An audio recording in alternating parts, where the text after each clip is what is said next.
6:16 at night. 9th of November 2025. Sunday. I never got it together. Secular Sundays and Candyland thing. Haunted Candyland thing. But, you know, whatever. Yeah, it's making it sound a little too perfect.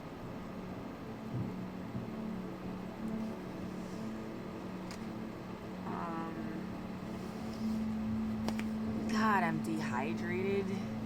I should be more satiated than I've been in a minute. And I wonder why I feel so fucking off.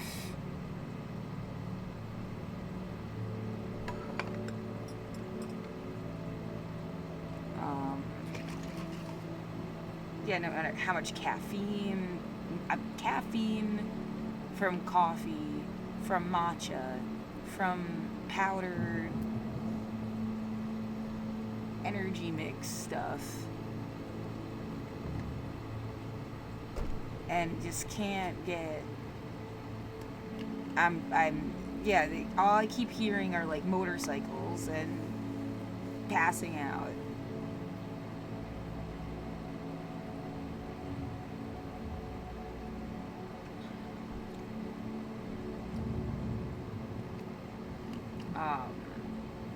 They just want you to feel like you can't live here. You've done that for 5 years. Go away. Like,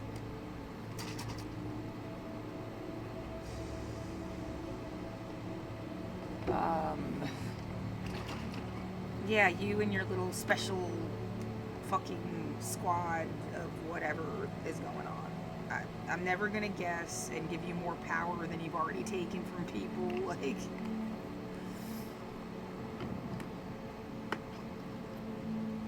trying my hardest.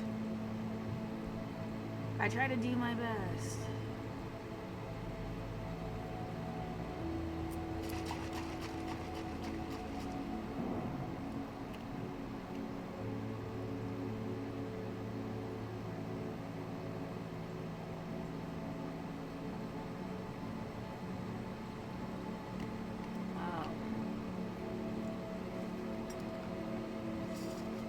Yeah, the idea you should go over.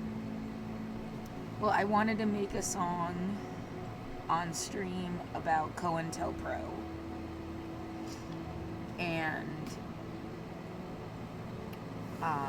apparently, right? I feel like it's trying to get poor people to beg the government to reopen or something. I think, like, we're gonna put people in limbo, and even if you did get your food stamps, like, you don't know what's gonna happen now.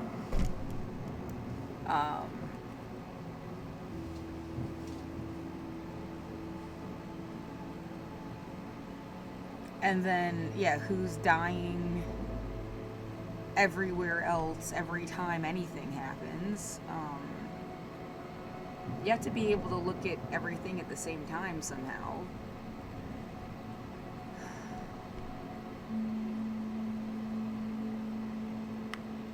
No, whatever I do all day isn't necessarily for now and the people now, because, like, the idea that they've silenced or killed their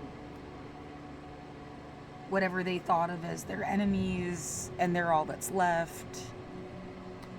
This is for some future kid that, like, doesn't have to get stuck in your bullshit, hopefully, or something. If there was any logic to common consciousness, you know, it's better than sitting in here and doing nothing, acting like nothing's happening, or, well, I would like to play a video game. I would like to, like, do something fun. I mean, what's the compromise? I'll make a song about cointelpro. That's...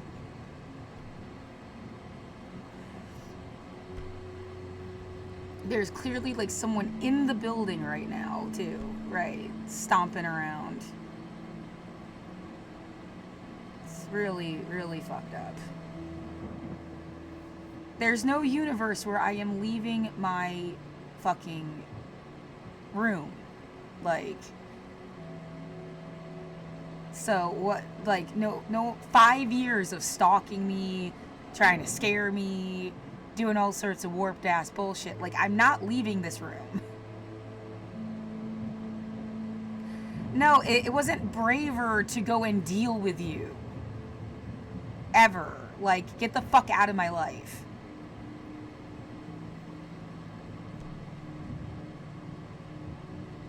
Yeah, what is around here? Let's look at this fucking... I can't get over it. Yeah, this fucking video. I still haven't clocked when they did it.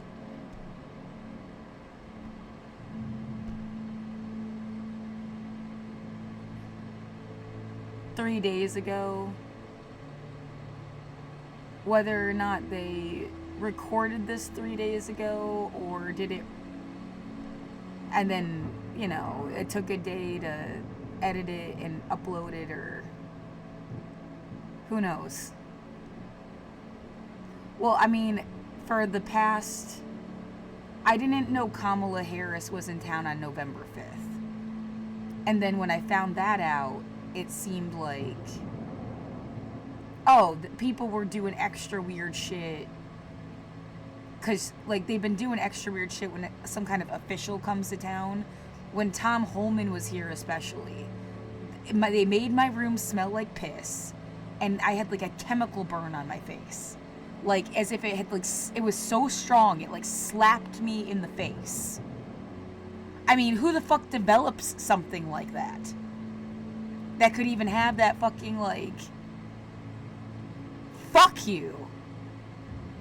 And what kind of coward, no matter who the fuck it is, whether they're trying to make you think it's related to Tom Holman or it's actually some psychopath that just doesn't give a fuck about anybody, that has been stalking my building for 5 years, that has, like, no political affiliation at all, and they just wanted you to think stuff. Like, you know, whether it's some, like, security detail that came with these fucking people, or it's, somebody that's trying to pull some agenda crap of their own. I don't know. But some, like, what kind of coward? Like, they wanted to reach their hand into your room and do shit to you. I don't give a fuck who it is.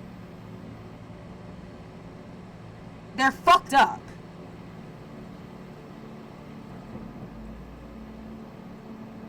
Yeah, it is this thing of, like, if you could, you need the satellite image of this situation, both, like, literally and figuratively.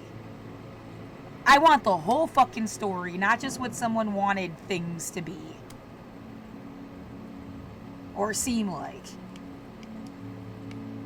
'Cause, no, you're gonna keep playing sick games forever because someone doesn't even know who's really doing shit. I guess we'll watch this 3 times with the sound off. I don't really want to listen to them talk about it again. It's so, like, they wanted to piss you off. It makes more sense. They wanted to upset you, even, like, very literally, specifically, as if they thought you would see this. Yeah, someone say, is this an SNL skit? Because that is how crazy this is. If you knew, he's holding a Starbucks cup. I just clocked that too. And then saying, oh, we want sweeps every night is really, like, the worst part of the video. You're kidding. The idea of power to the people, you didn't listen to the people at all. You killed them off. The only people that would agree to that are just who's left, because nobody fucking wanted that. They wanted this place to look like a fucking nightmare. Anybody that was nowhere near here must only have images of nightmares in their head. And what, for years to come? Yeah, and this weird thing where, like, okay, now we're gonna compensate by showing how pretty and perfect things are, is also psycho. And, like, some kind of denialist. Yeah, don't forget, like, people were paying attention to Portland, Oregon for some fucking reason during Black Lives Matter, and not, like, every other major city. I don't think I saw coverage about LA, for example, once. And, like, you'll never hear about Kenosha again, will you? What the fuck happened there? It's not to say that, like, people didn't matter in Portland, but, like, something is really warped. And I think you can't, like, fudge it in history. It's obvious. It's like trying to make, I keep saying, like, these realistic takes. Trying to make a realistic strawberry. It's never going to be a fucking strawberry. And then you think they made it with salt instead of sugar. That fucking thing is never going to be, like, anything you wanted. It's not real. It sucks.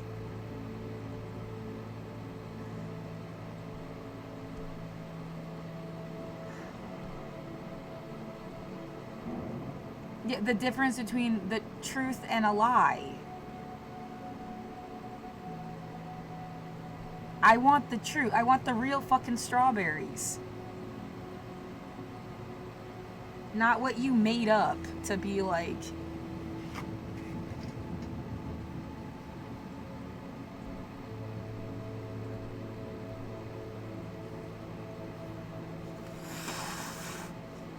And I mean, what if they were just pretending it was a Holocaust, Laura? What?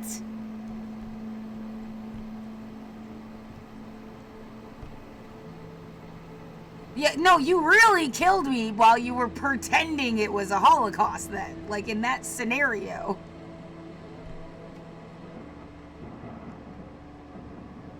You really broke my body down. I'm really physically fucking deteriorating. I'm really, like, stuck in a box for 5 years.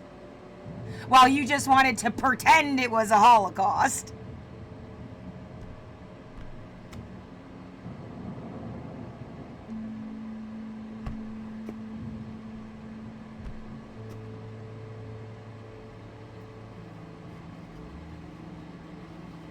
Yeah, you know, when I say all those scenarios, it's, I wish there was a easy, like, an image I could pull up.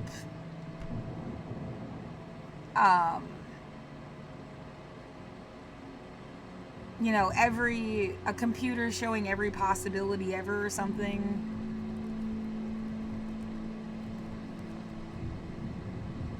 Ideally, you'd have, like, with probability or something. Like, the percentage possible, but it's, like, still possible.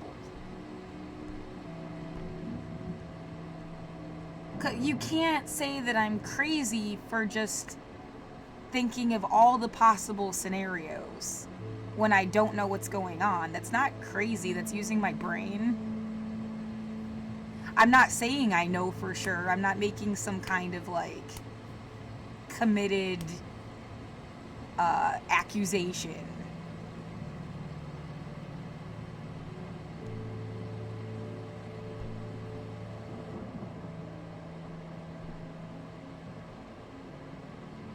Likelihood.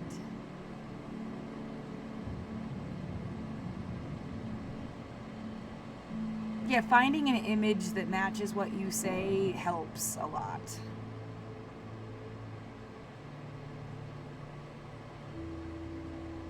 I'll have to work on it.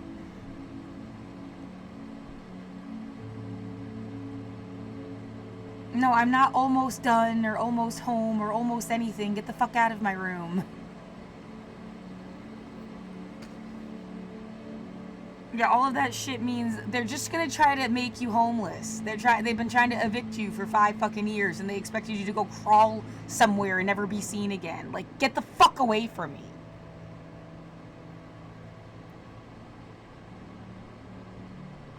Goddamn monsters. How dare I be an independent person in my own apartment? Ever, I guess. How dare I be getting better and better? Be, like, left the fuck alone.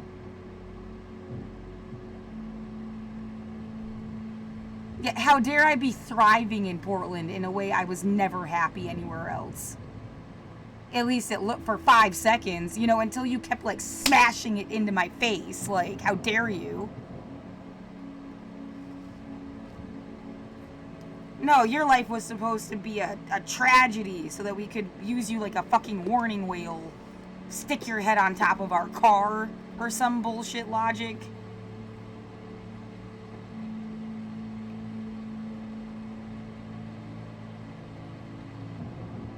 Whatever, dude.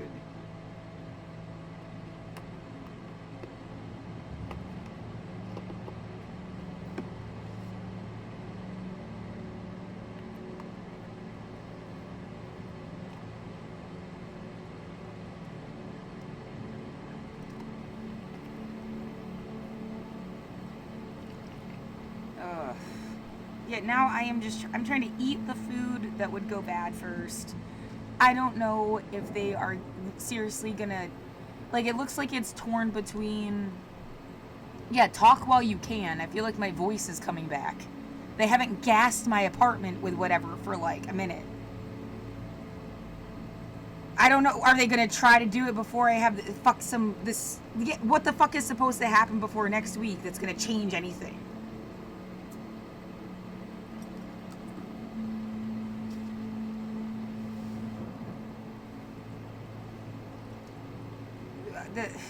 Yeah, I'm not talking in context. Fuck you. This isn't supposed to be some perfect thing for you to rip off later.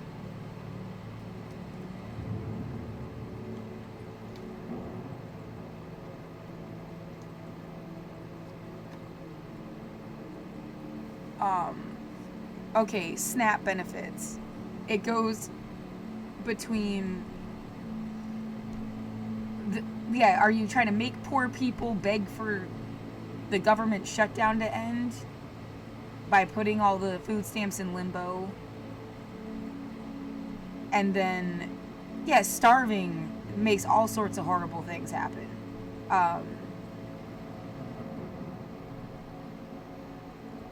And then doing some shit about telling them to undo it. What? Like, yeah, that sounds like, oh, they're gonna try to make you, like, either all of a sudden you will have no food stamps again when you thought you'd have whatever you got left. Or, yeah, so good luck with the bad food you ended up getting. They gave, like, I can't, well, that is what happened. I'm not trying to, like, be ungrateful to the worker because I can't eat without them. And they had to pick my food and deliver it to me. But, like, this person, this last time, well, they also, like, banged on my door.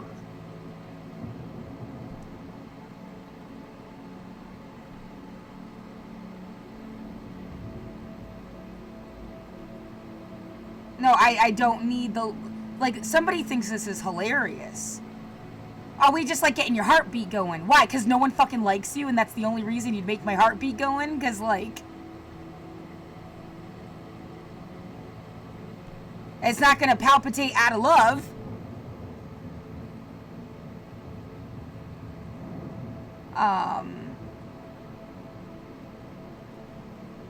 Purchase history. Yeah, purchase history, I guess.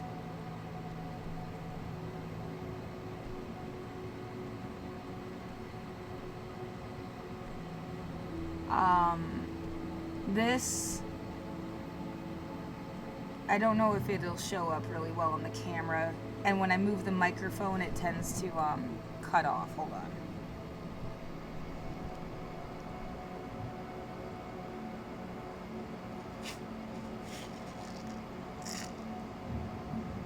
Yeah, there might be a short in my microphone, but there's not one in my speaker. My speaker would go on indefinitely.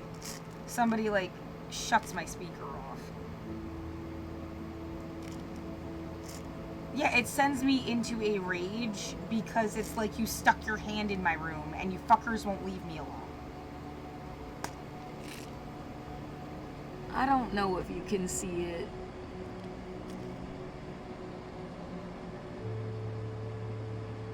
Oh, don't be rageful. What kind of religious psycho? Like, get your fucking fairy tale out of my room. That's the one up you had on people your whole life? We just make them look like they're angry and then they're not with Jesus. Jesus would have flipped your fucking table over and broke it over your face. Yeah, said the humanist. That's sick of your shit.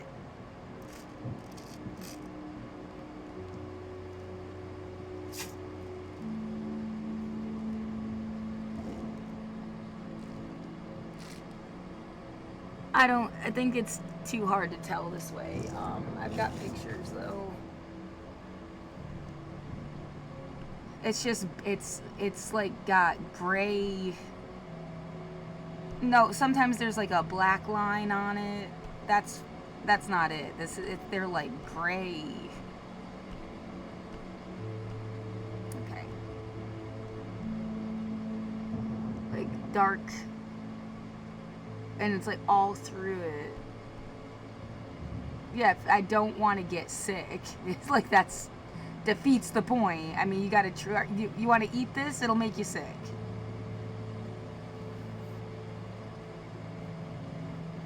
And I can't return it, is what I was trying to say. Like, there's an option because it was. I mean, yeah, it's like they knew it was kind of fucked up because it was on sale, and you got. What, $3? Does it say it if I look it up? Rice Selects. I did get 2 kinds. I'm so glad I got 2 kinds. I think the other one is fine. It's harder to tell because it's like different color, right? It looks really dry. Like extra dry. But not like gray or. Yeah, black rice, is it good? It's like it was, you know. This one looks okay though, I think. Yeah, and the red. Yeah, it looks like dehydrated but not moldy. And the dates, yeah, put it far enough out, like 2027. I mean, this shit should have been good for a solid year. Longer than now, yeah.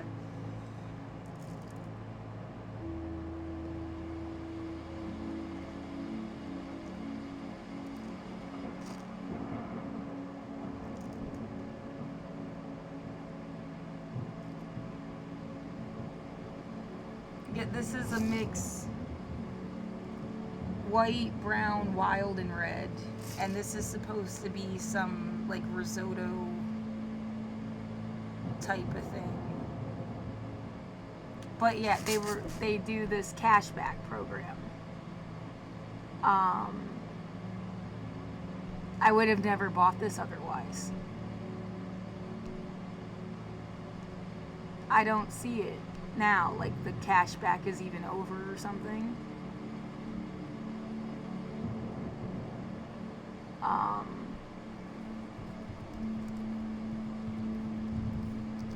It was a higher than normal.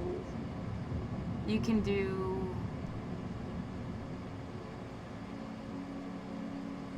Yeah, I get it's not even listing it.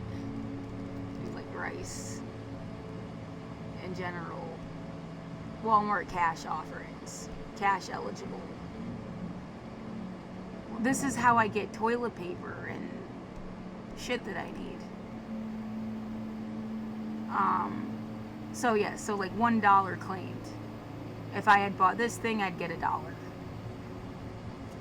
And these were like $3.75 or something back.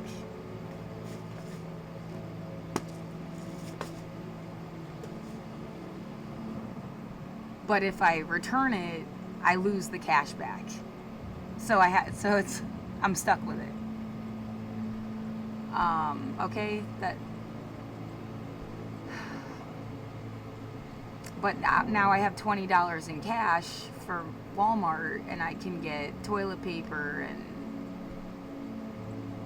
whatever, naproxen possibly. I just put it on a list to make sure I don't forget.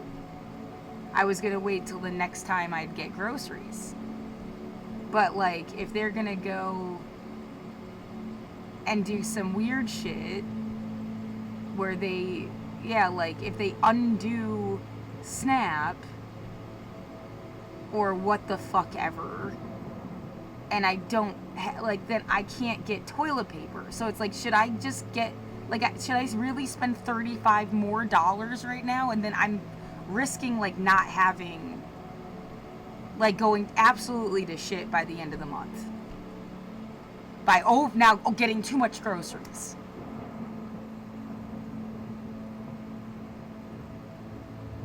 I can't plan anything. Do you understand? Like, you're gonna bitch about people being poor and, oh, you can't get your shit together. And I mean, this has been a problem forever. Like, you can't fucking, you don't have enough money to plan stuff. Like, you got what you got when you got it.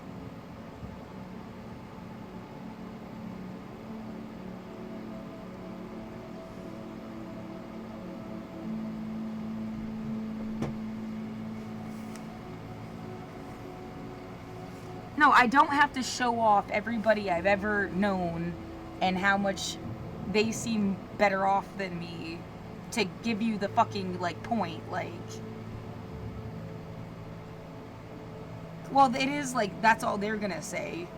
Oh, she was like, she was a pothead or something, and like couldn't manage her shit, and then just like throw you away really easily. And that's not right. That's bullshit.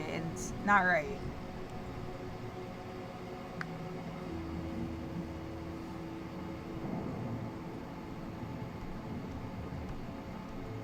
Yeah, that's even an excuse for this other fucker to get a paycheck and pretend that he's a hero, or she,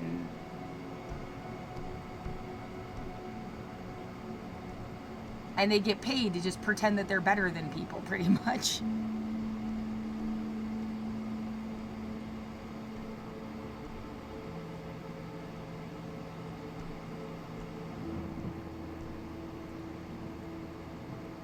Oh my god, when was the last time I had fun? When I made my music.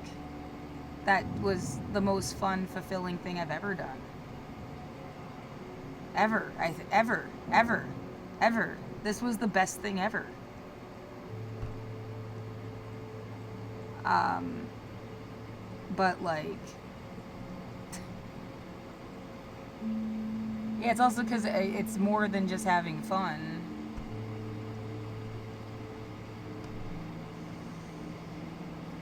I can't just have fun.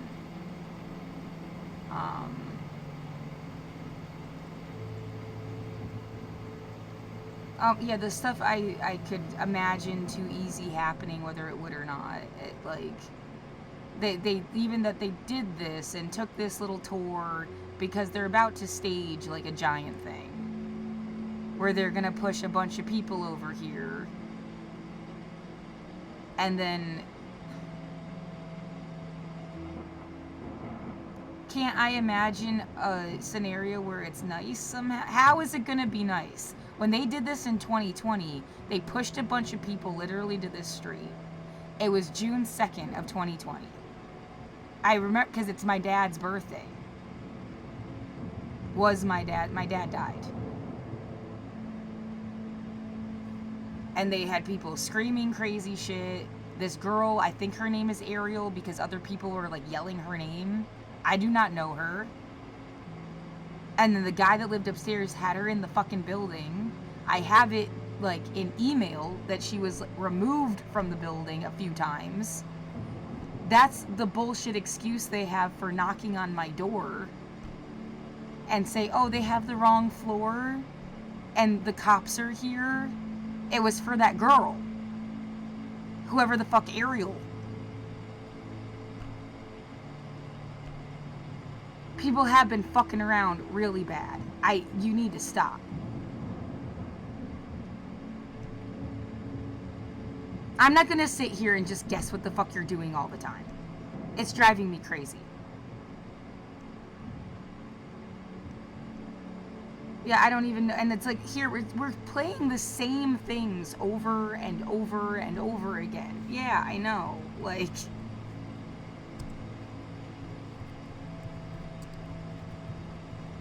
like re-traumatizing. You're just gonna pretend this shit never happened and then do it again!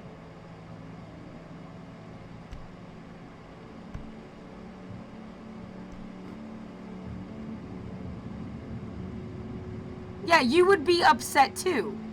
I don't know, emotionally grow the fuck up. Like, because growing the fuck up didn't mean, oh, not having any feelings at all.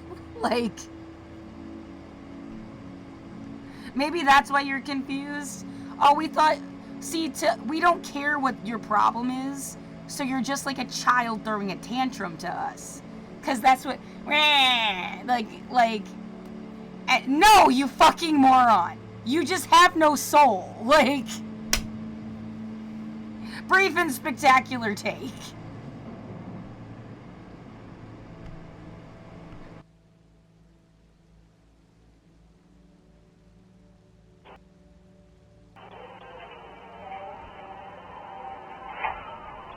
What are you doing? Put that away from my door? Why?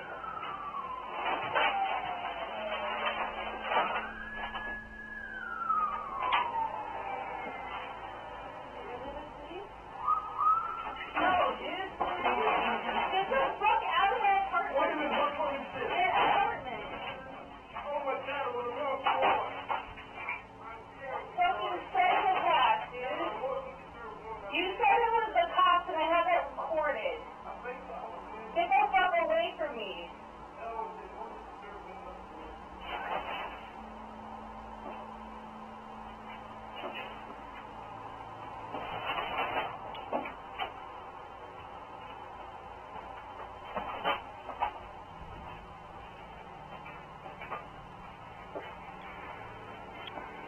$7:41 p.m. The fuck? Well, I'm also playing binaural beats off my computer too, right? So that's kind of layering into the sound. There's a binaural beat thing at my door. Sorry. So like that, yeah, that's not a perfect recording of like exactly the video, okay? But I mean, there's no other augmentation to the. Yeah, otherwise it's true to the sound or whatever you want to, however you want to put it. Well, because I have like a recording of this recording that is like really loud, and it is like how it felt emotionally, but like not necessarily how it sounded.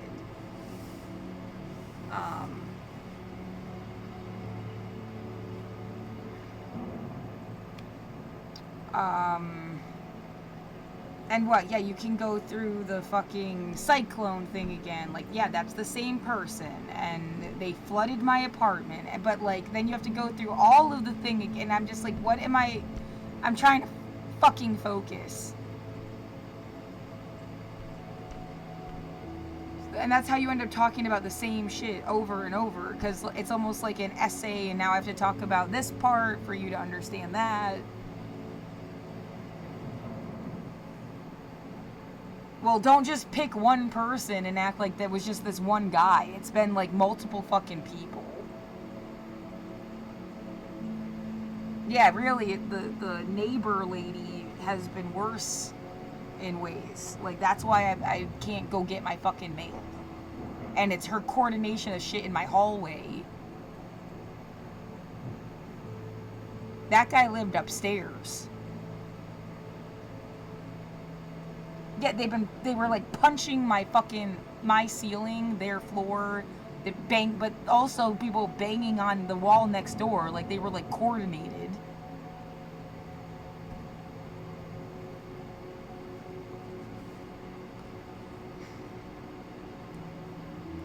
Oh yeah, you have so much to do. and you get paid so much, and with so much to just watch all day long and laugh about it.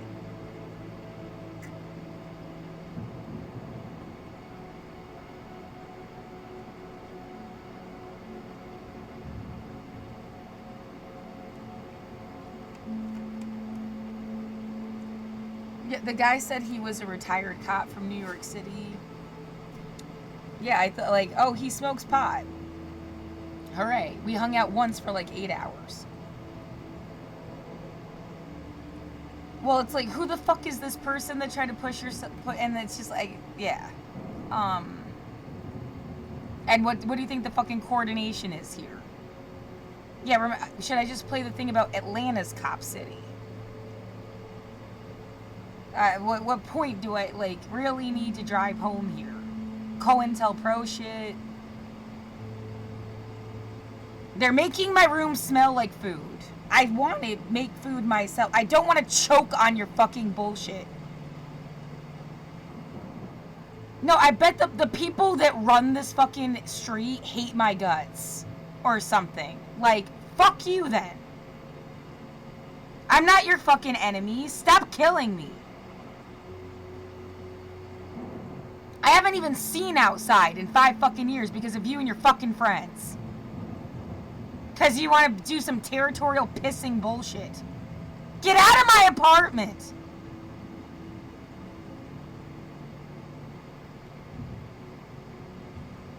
They just thought the shit was funny.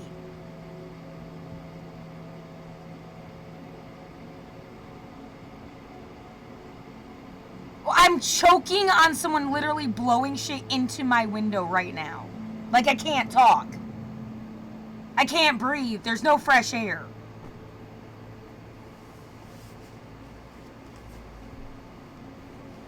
Stop fucking with me!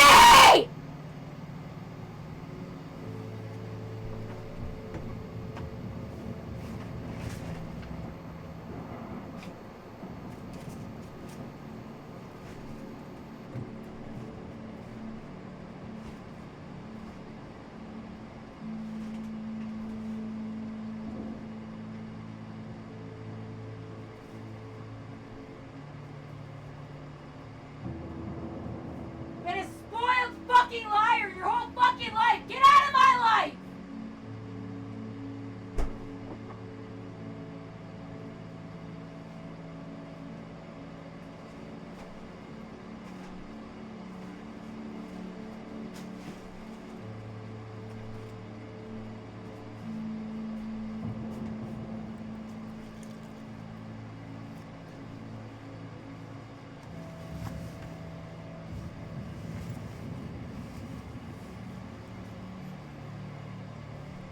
No, it couldn't be, like, they deliberately, like, covered my windows even with their head.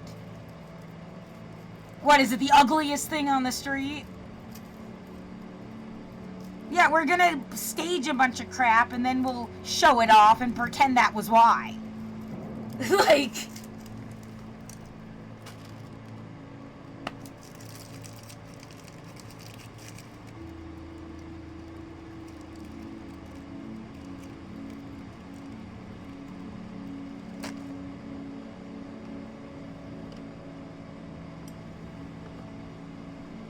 People have been doing all sorts of weird fucked up shit. It's killing me, and you're gonna just, like, pretend I don't exist. Oh, what? Are you begging for our help now? Were you the fucking ones doing it? Then no, I'm not begging for your fucking help.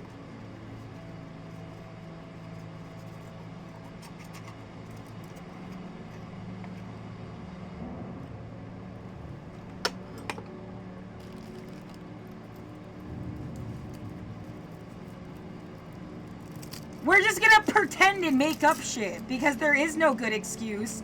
The fucking soulless asshole. Being a soulless asshole isn't an excuse.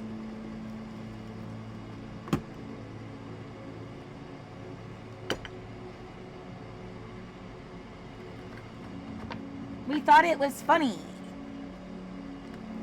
Yeah, do you deserve to think anything's funny ever again? I don't know. Like... Or yeah, we want you to get so mad, you say something crazy, and then we pretend like to take you, now we'll take you seriously. Because we get to pick and choose.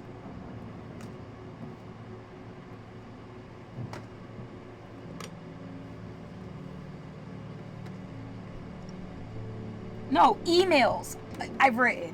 Like, statements I made to the Multnomah County Court. Yeah, I got a fucking song now of the statement I wrote to the court last year when they tried to fucking evict me. They're trying to do it again this year. They're gonna, yeah, and what, their friend is the fucking judge. You know, it's not gonna be, like, just like last year. I told them I was under duress. And the judge last year, Stafford, said that people don't really like signing these agreements. That was their response. This year, it's some guy named Patterson that might not be the judge when I have the actual trial. Right? Like, it's like, you have to go, it's cool that it's all online. You can do it through your phone. That's so cool. You can do it on your computer. Now they're making my room smell like garbage. Yeah, the air was fresh and fine when I woke up and started talking, and it's been like progressively worse. And then you hear trucks running around outside. So yeah, they're doing something to my fucking room. We're gonna kill you and use it as an excuse to make this like a fun place to live. Fuck you!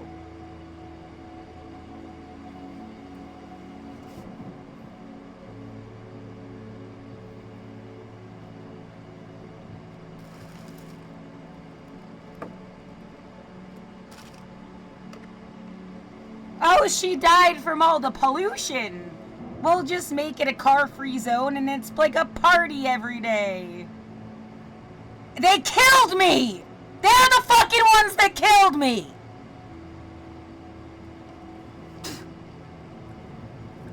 Who's ever gonna make it a party?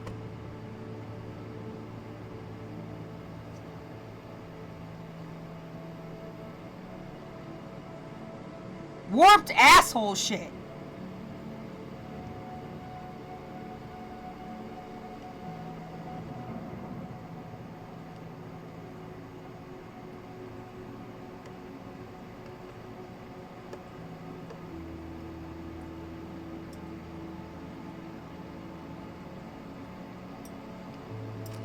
Yeah, and when we make it like a party, we get to pick and choose who comes and goes from our party. Do do do do do do do do.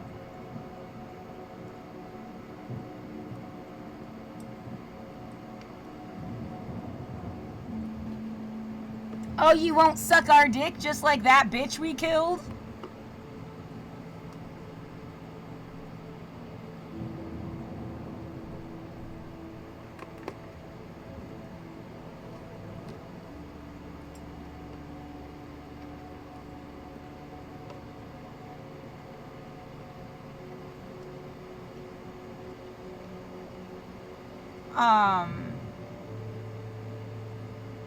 Oh my fucking god.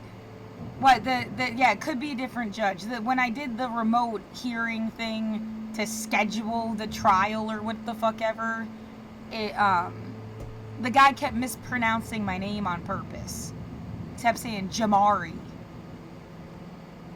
And then I corrected it, and they said it like 4 more times. And I said, like, are you doing it on purpose?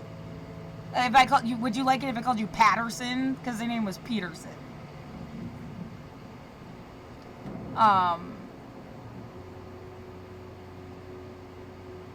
Yeah, don't know who the judge is supposed to be, but like I said, last time the guy didn't even give a fuck. Like, he didn't know what the word under duress meant.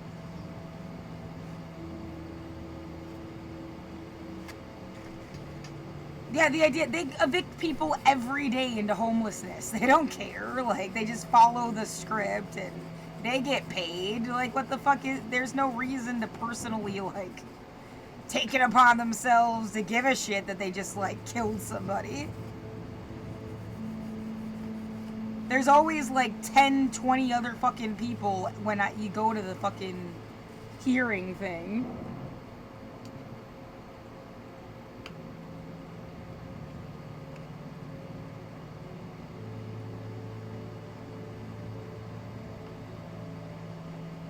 No, I do plenty, everything I've ever done. I've lived here and here since 2015. And then you, like, did some weird shit. Like, you know, like I said, the guy upstairs used to smoke pot. The lady next door said she smoked cigarettes. That's why I even thought she was cool the first, like, 5 years. I don't know her. But you're, like, pumping shit into my room somehow. That, like, never was a thing before.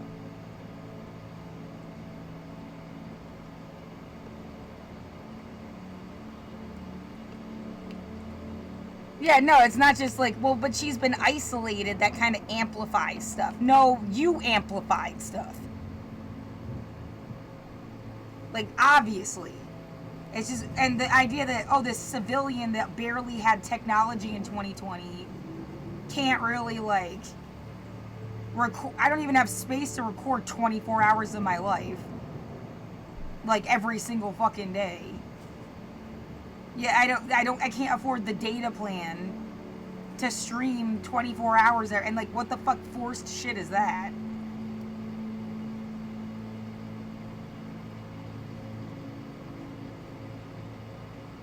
Every time you are too correct, we say you're not fun. You're fucking idiots!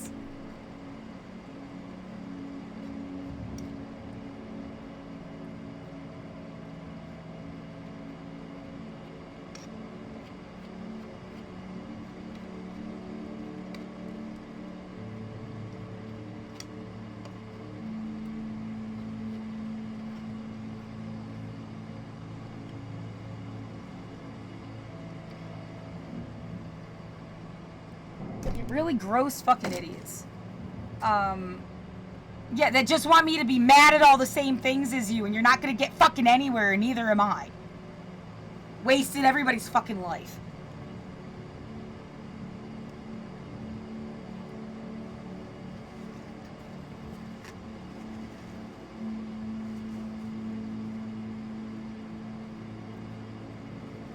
Whoever, I don't know who the fucking people are. They've got enough money for gasoline and fucking screwing around all day.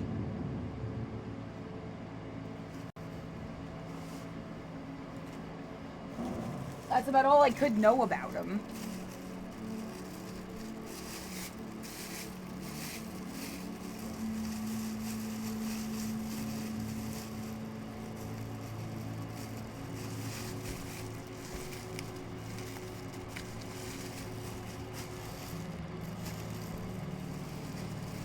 Yeah, you got the people in the building itself. The lady neighbor, the one guy neighbor and the other guy neighbor.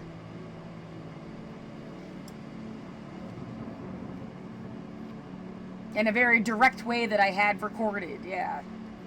Yeah.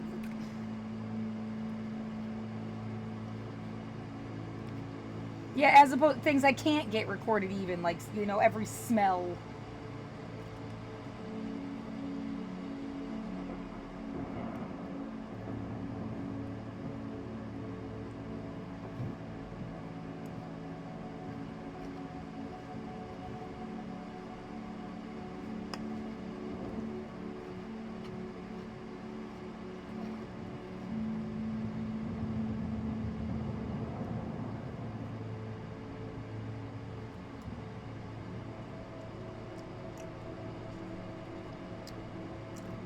Do we want you to think there's something to lose? I'm stuck in some obvious, like, bubble. So there's nothing to lose. They control the whole thing.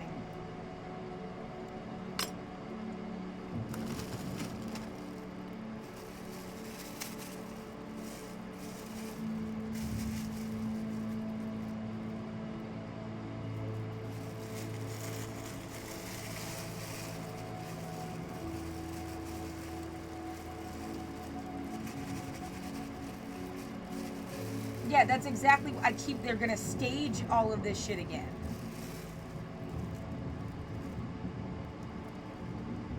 Whatever the fuck they did in 2020, they're gonna do it again.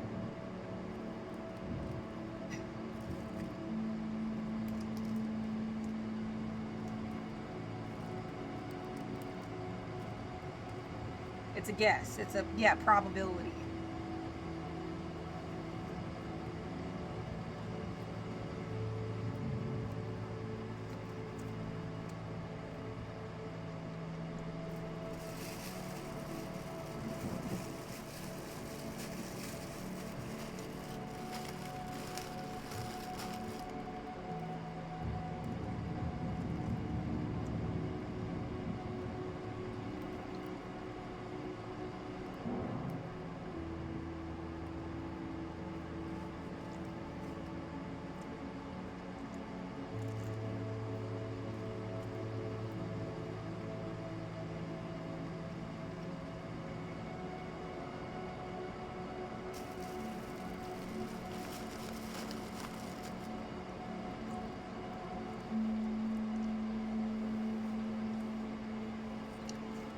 We try to force you into seeming like a leader so we can cut somebody's head off.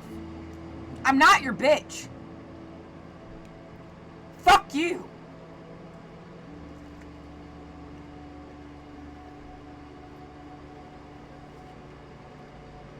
Stop fucking with my room!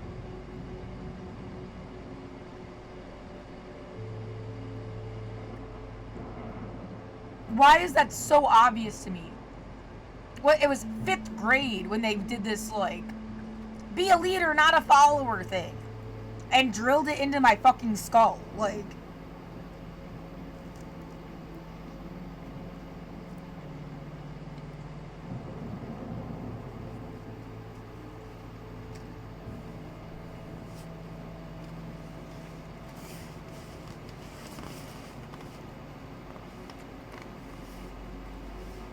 what, and you just happen to notice that all your, like, you know, they killed, what, Malcolm X, MLK, John Lennon, JFK, remember?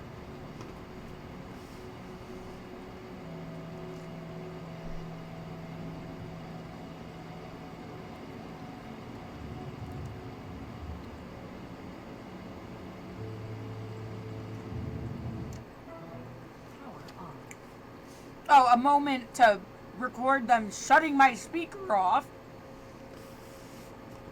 Fucking asshole.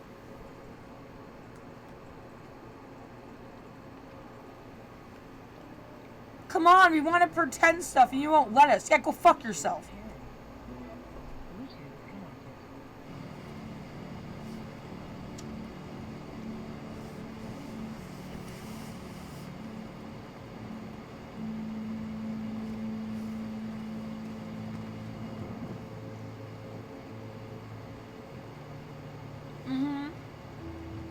There's a Nightmare Twilight Zone for you.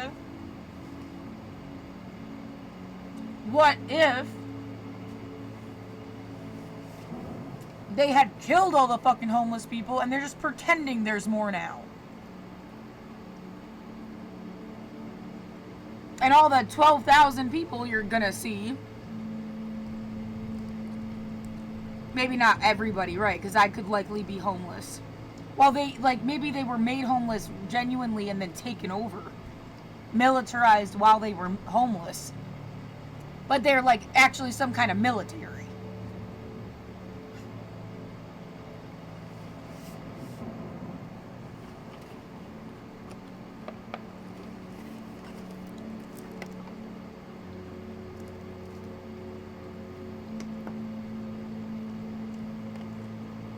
Well, I can easily imagine myself getting stuck outside and then people fucking with me.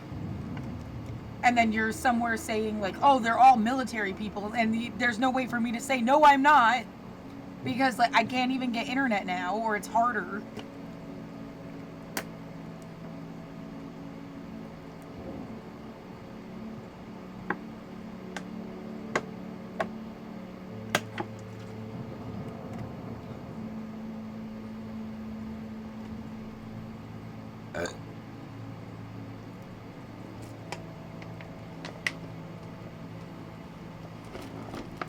Look, we wanted to make babysitters.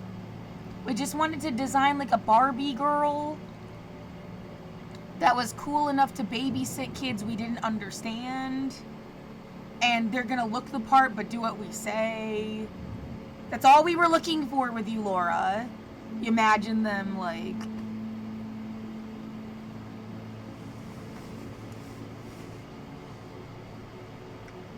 We got this other one that would fit, but like, we'll just tell her to say the stuff that you would say.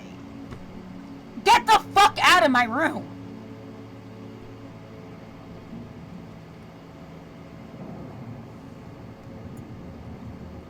No, it is 3 times that, like, when I even had to get out of my room, it said specifically because of that Ariel bitch. Because she would yell, get out of my house, get out of my apartment. And then people fucking with me, you find yourself yelling the same thing, get out of my apartment. And it's like, I'm not that bitch. So I specifically tried to get out of my room. Fuck you!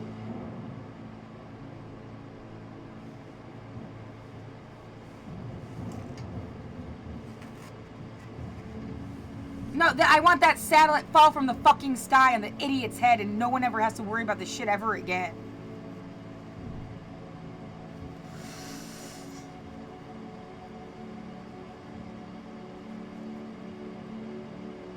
No, not like a bomb. No, not like a fucking military thing. Like karma.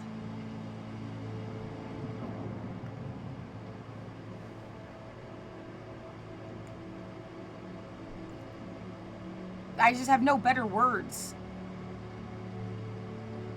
for that.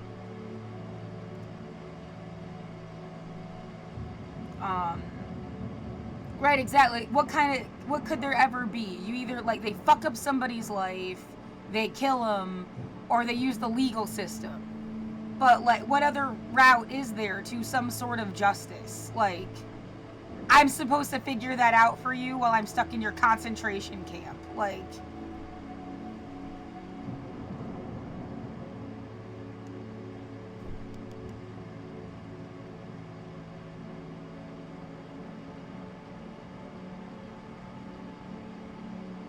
I was never about punishments. Punishments were always overkill.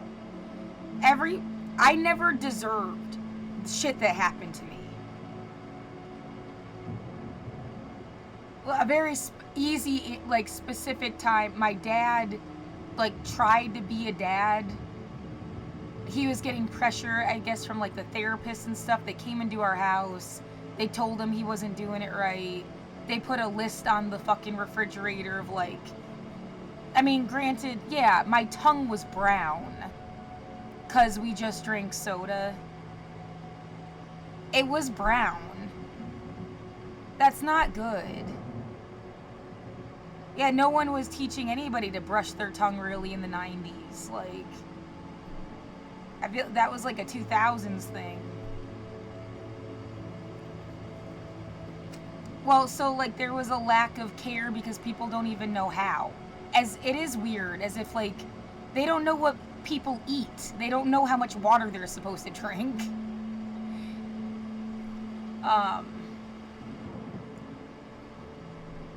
Anyway, but yeah, they came in and put, like things my dad was supposed to do to be a better dad.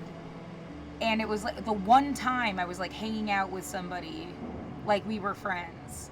And we riding our bikes in circles. Yeah, I had a bike.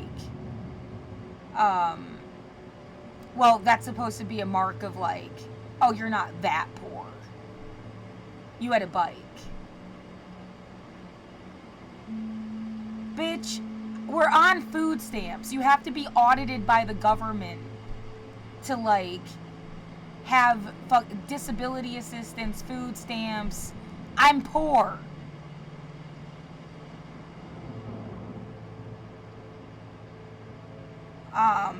Yeah, on, like, a regular basis. That's what it is. You're audited, like, every fucking penny you ever have.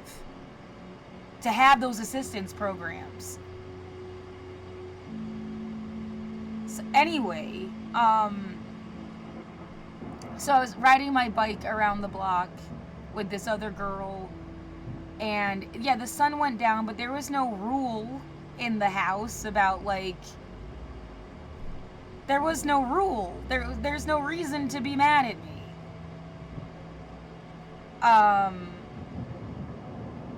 They're making my room smell like fucking garbage. Yeah, so they're making me breathe in the smell of garbage. Somebody thinks this is funny. It's not coming from inside my room because, like, I know what it smells like in my room. It's fine. This is, like, coming in at me. Stop it! Fuck your stupid movie! If you can hear me, you're fucking stalking me! Get away from me!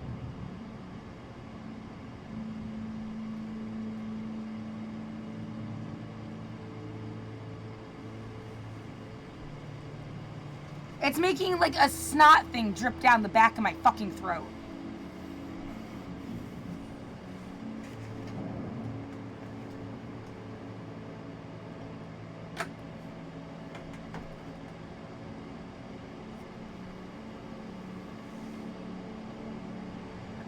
Fucking assholes.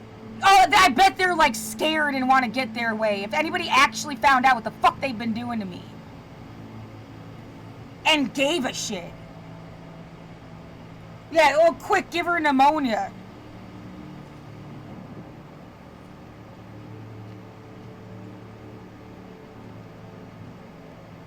Fuck you!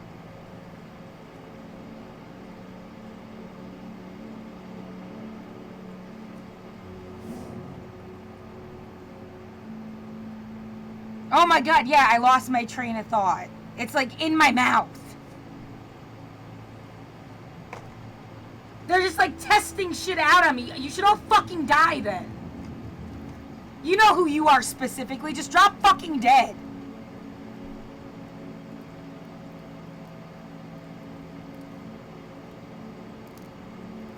Evil fucking morons.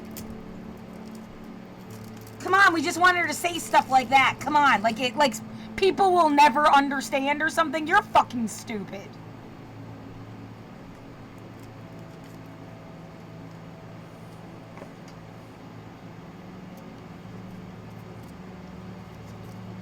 But we got in trouble, because maybe you do seem like an asshole predator and someone didn't want to deal with you. I'm not one. I don't know, dude. I have no sympathy for the fucking idiots fucking with me anymore. Yeah, 5 years ago, there's always a reason people are fucked up. Just gotta figure out that, no, get the fuck away from me.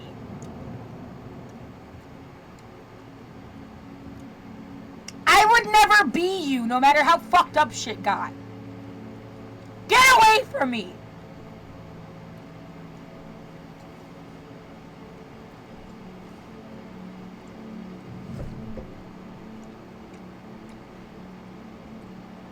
What was I trying to fucking say?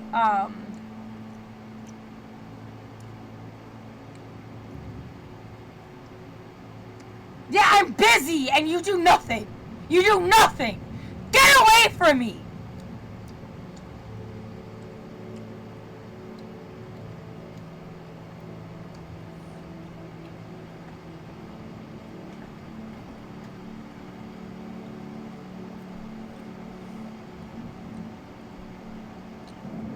Oh, the people being homeless, them militarizing them, trying to make fucking fake situations so they can get their fucking way. It's all about just like clearing out an area they already knew they ruined and trying to find a damage control story after the fact or something. I would have to stop the recording and watch it and then come back up to speed with what the fuck I was talking about.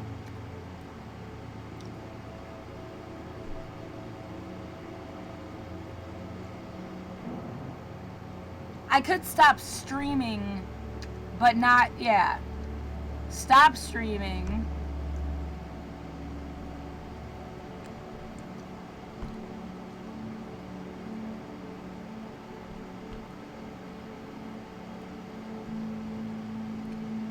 Wait.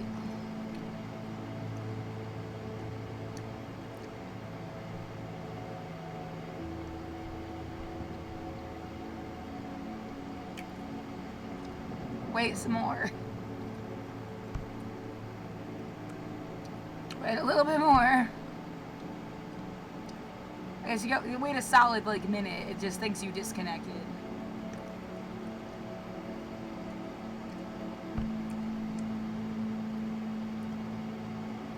Okay.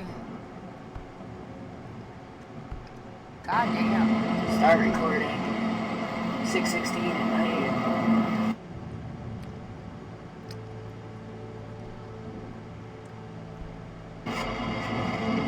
No, I want that satellite fall from the fucking sky on the idiot's head and no one ever has to worry about this shit ever again.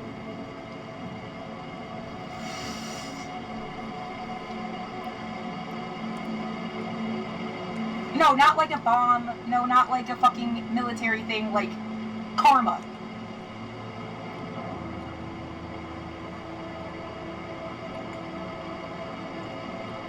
I just have no better words for that.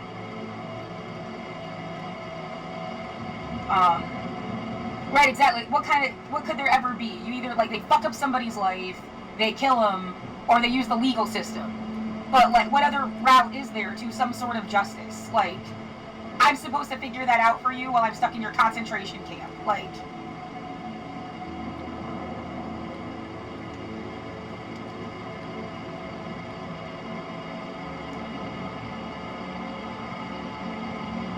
I was never about punishments. Punishments were always overkill.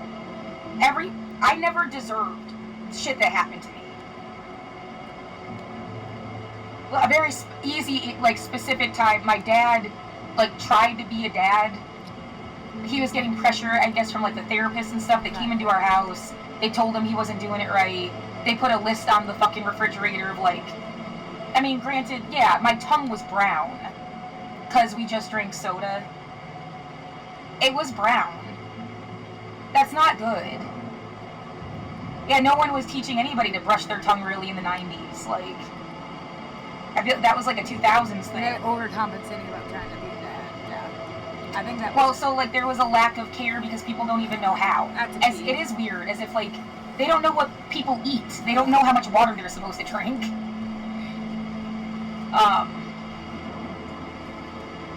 Anyway, but yeah, they came in and put like things my dad was supposed to do to be a better dad. And it was like the one time I was like hanging out with somebody, like we were friends, and we were riding our bikes in circles. Yeah, I had a bike. Well, that's supposed to be a mark of like, oh, you're not that poor. You had a bike. Bitch, we're on food stamps. You have to be audited by the government to like have disability assistance, food stamps. I'm poor.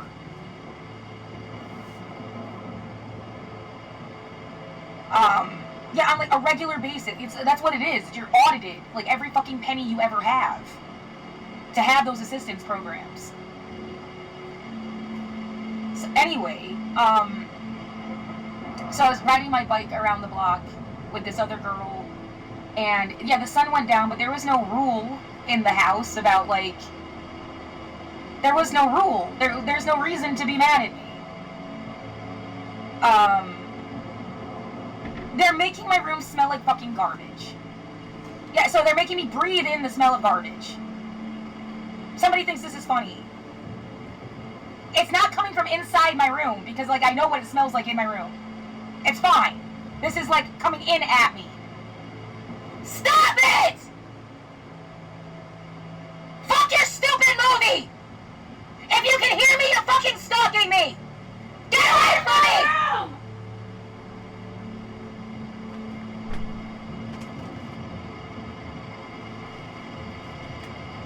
It's making like a snot thing drip down the back of my fucking throat.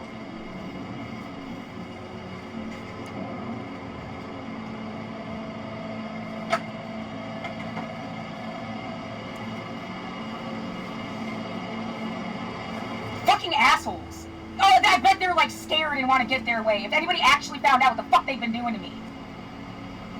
And gave a shit. Yeah, oh quick, give her pneumonia.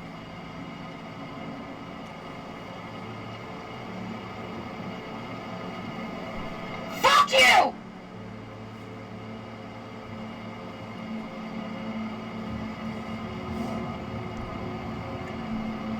Got it. Alright. So why am I even bothering to stream? For the sake of 7:26 p.m. 9th of November 2025. For the sake of like the possibility that it'll get out and help somebody. But you know, the recording matters more. That's what's gonna get saved somewhere else. Twitch only keeps shit for 7 days.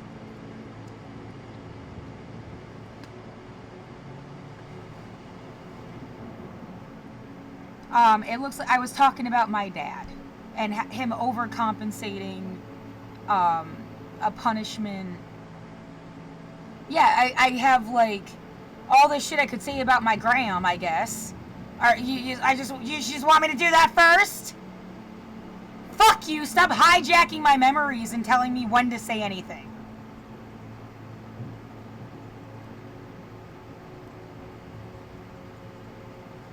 You need to grow the fuck up, whoever is trying to like overly orchestrate my goddamn life and paid for this stupid fucking shit show.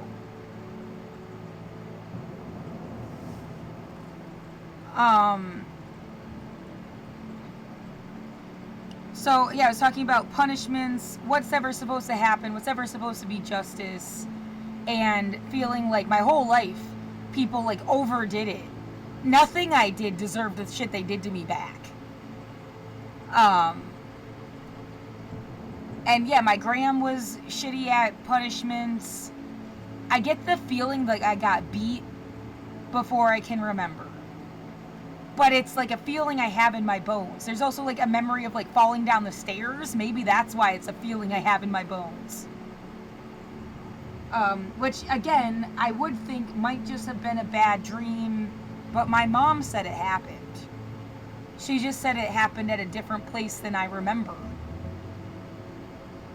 She said it happened like in North Adams. And I remember going into the basement at my Grams, that was in Adams.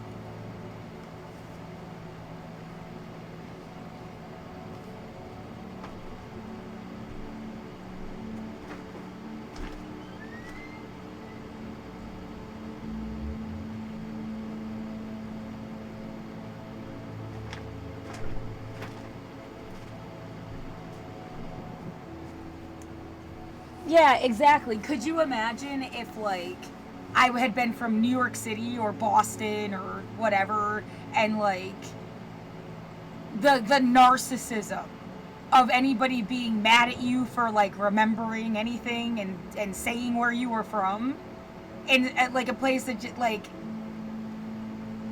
has so many people in it, like, how crazy and stupid that would be. Oh, you're not allowed to remember things. Because there's somebody you never even knew that, like, looks bad for it. Like...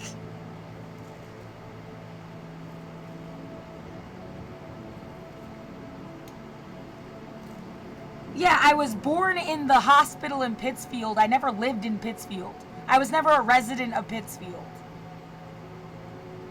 I was born in Pittsfield. At the hospital. What the fuck difference does that make? I lived in Adams 99% of the time until I was 9 years old. And then it was still Adams, but in foster care for like a year. And then still in Adams, but with my dad. My voice is all fucked up.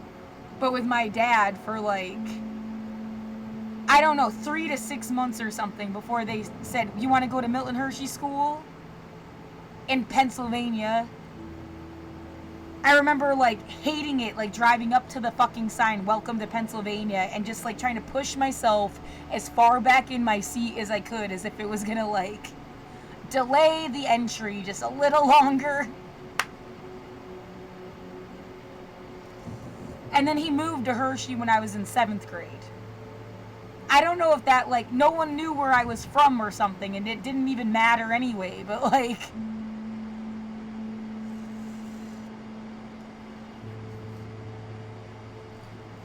I'm not from Hershey.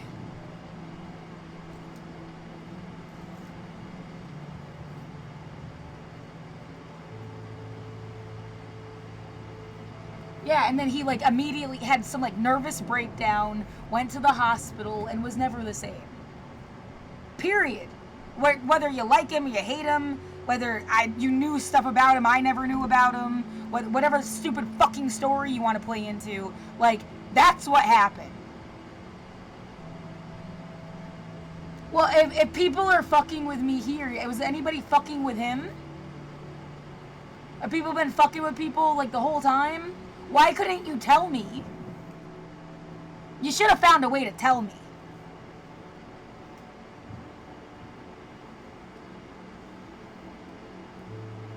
No, this makes us look bad. That's your fucking problem, dude.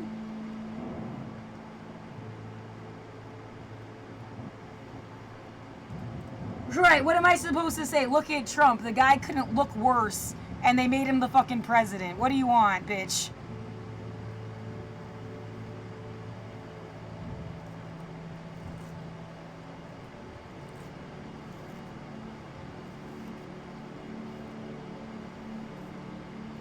I wasn't trying to be president. I'm a sci-fi poet. We were trying to, like, my generation, the era I thought I was living in, regardless of your age group, like, there was this progressive thing. I thought that's where we were going.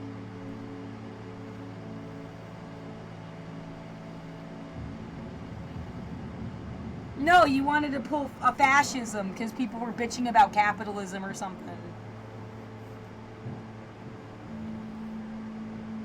And then they'll be all perfectly progressive in a matter of years again, but it's really like the same shit.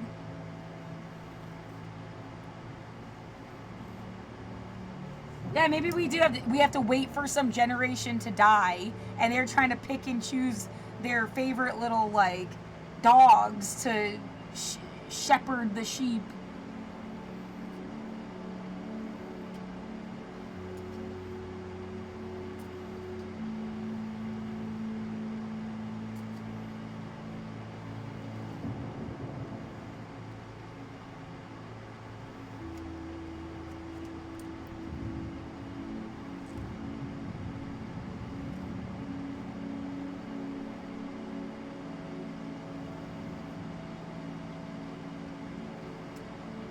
Look, we just wanted you to be, like, entertaining. Get the fuck out of my room.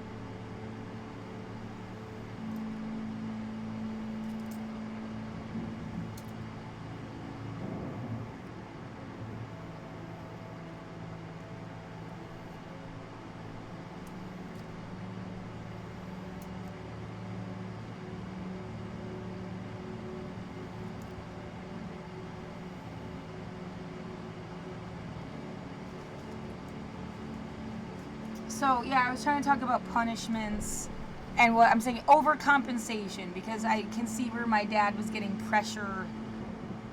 And then, like, he said he had a bad relationship with his dad. So, the idea that this thing just, like, people, they just mimic what they knew. Is this supposed to be an adult? Am I acting like an adult now? They do it without thinking. And, I was riding my bike around with somebody, came home after dark, even though there was no rule about after dark. And, yeah, they said I couldn't go to Six Flags with my sister, who had, like, planned this thing and got tickets, and it was, like, something to look forward to go to Six Flags.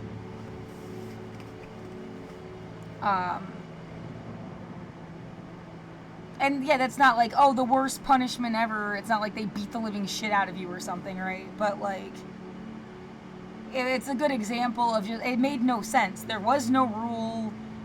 There was no, like, I didn't do anything wrong. And I mean, I had been very sensitive to doing things wrong since Graham. Because she would, that's what I'm saying. I feel like they probably hit me at some point and like stopped maybe, or, and then we're just like screaming. She would scream at my mom, and me and my mom have the same name. So it'd be like, Laura, you're a stupid bitch or whatever. You're a stupid fucking, like, well, the stupid fucking idiot thing was somebody else. Way later in life. Whatever combination of shit she'd yell at my mom, it was like mean and fuck you, Laura. So I hated my own name. Cause we have the same fucking first and last name. Different middle name.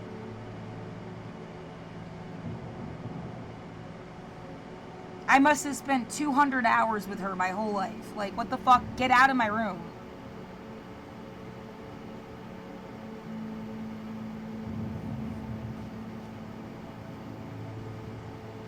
No, I'm not gonna spend my whole life, like, in some weird fucking thing about my parents. They weren't even there. Like, even when my dad had custody and shit, like, he mentally was not there.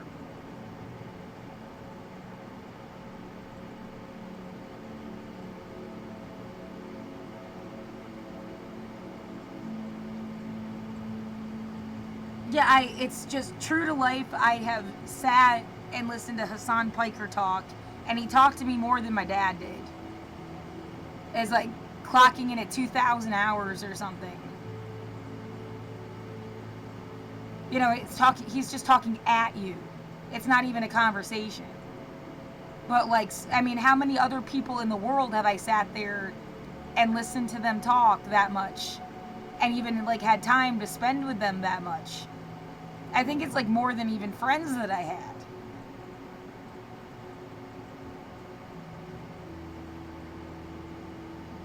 Like, you're just talking about spending time with somebody and then like making an impression on you.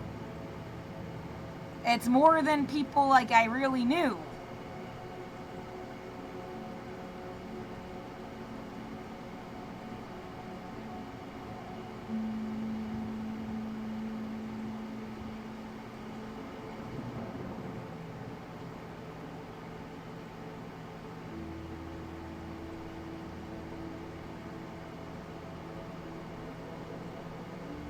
It's just a fact.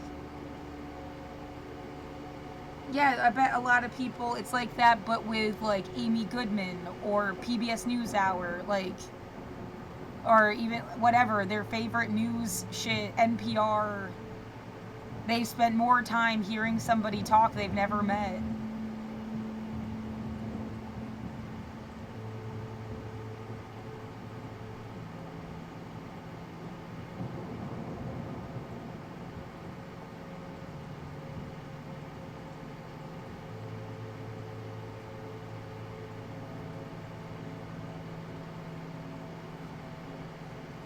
And it's like, oh, we'll fix that. We'll just stick you in our Christian community and make you, like, deal with all sorts of stuff we never even, like...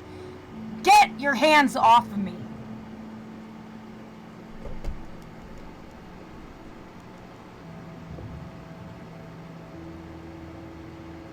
We wanted somebody to play babysitter to all these... Get your hands off of me.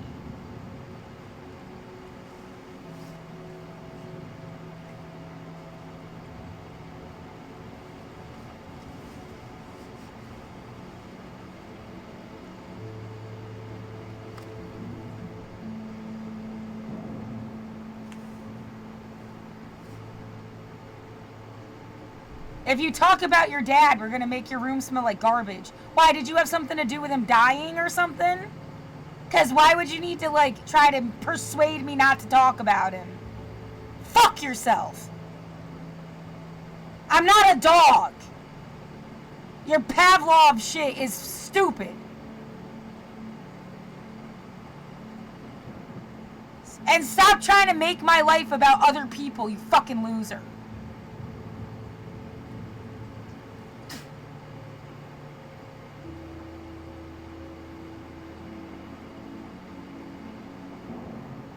Yeah, now it smells like cigarette smoke.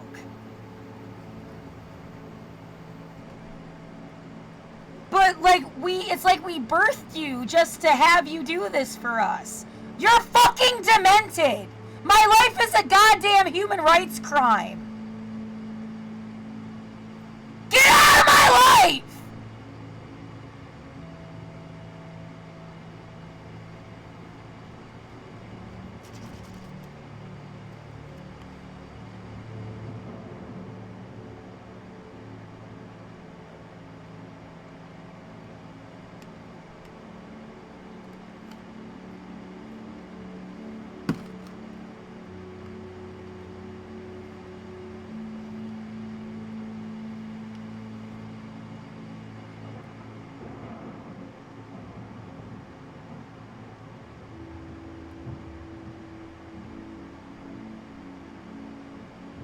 No, the fucking isolated. What is the idea of it's somebody powerful trying to bend you to think like them. So what is it bending you to think like? Somebody that's been isolated and like they not exposed to a bunch of things, and now everything makes you sick. So some rich fucker, right? Of course. Who else is left?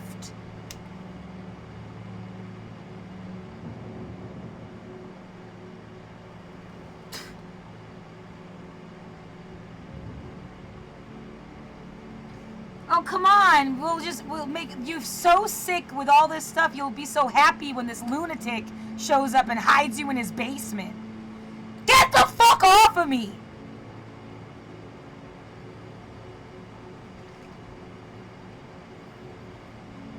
Like they think they bought a person. If you want to act like a slave owner, die like a slave owner.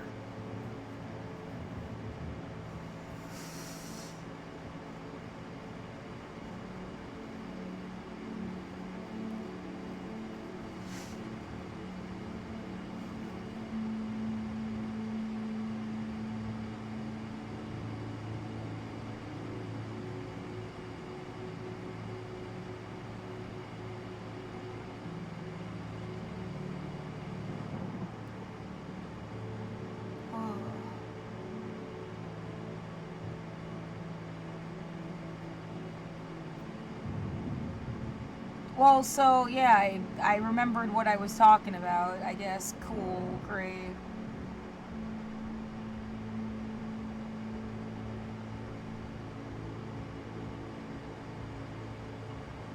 Oh, yeah, we're gonna make you grow up on camera and put a bunch of stupid ideas in your head and see if anything good comes out of that. You're fucking idiots.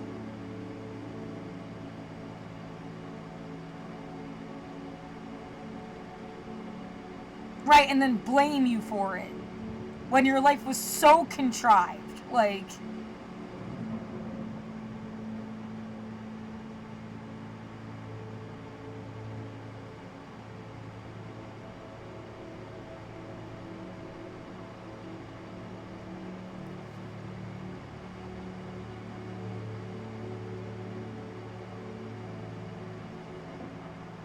no, I'm telling the future on you.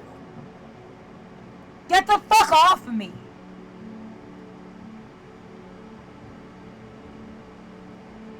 Yeah, there used to be this joke, I'm telling God, well, I'm a humanist, so I'm telling the future.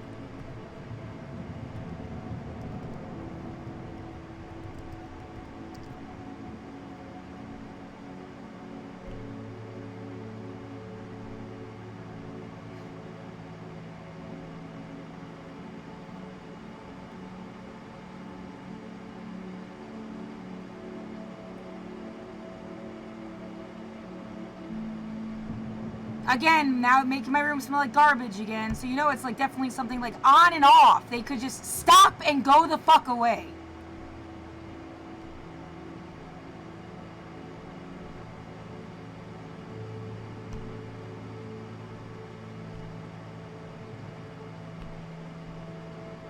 They want me to scream. What? You can't even hear me, you fucking idiot. That's your stupid idea of a joke? Fuck yourself!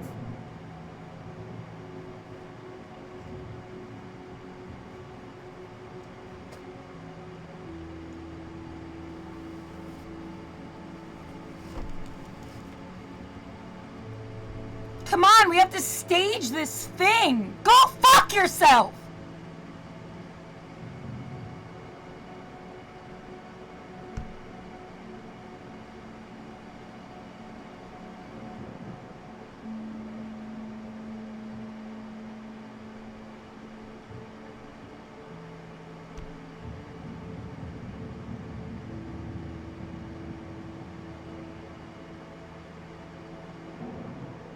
Yeah, exactly. They're gonna put all this bullshit, arresting people, sweeping them fucking around, and then where are they gonna end up?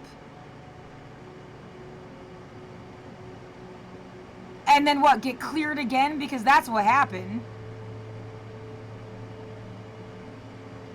Cleared where? I have no fucking clue. Makes you think they just kill people. Hey, if you won't go into their shit, they'll kill you. I wouldn't design this fucking thing.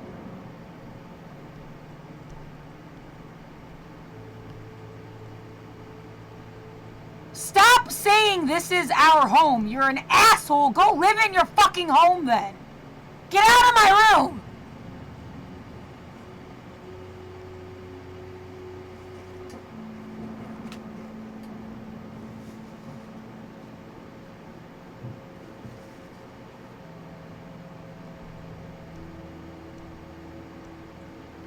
What, can't you just wait 30 years? Get the fuck out of my room!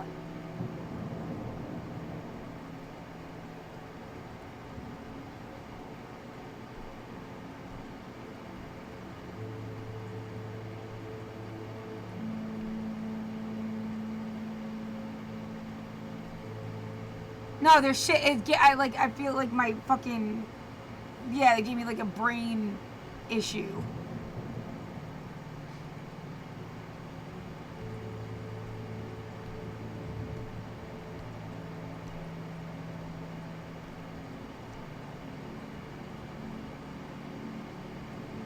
Do you want to watch this? Not really.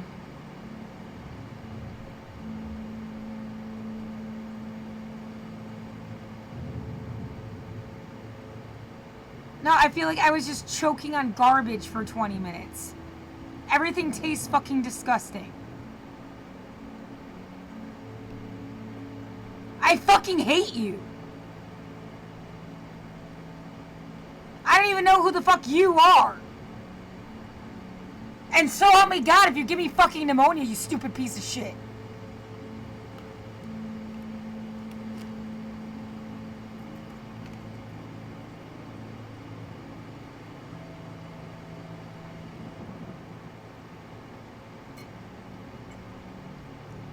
Stop coaching me on what to say on my own fucking shit. Get out of my room!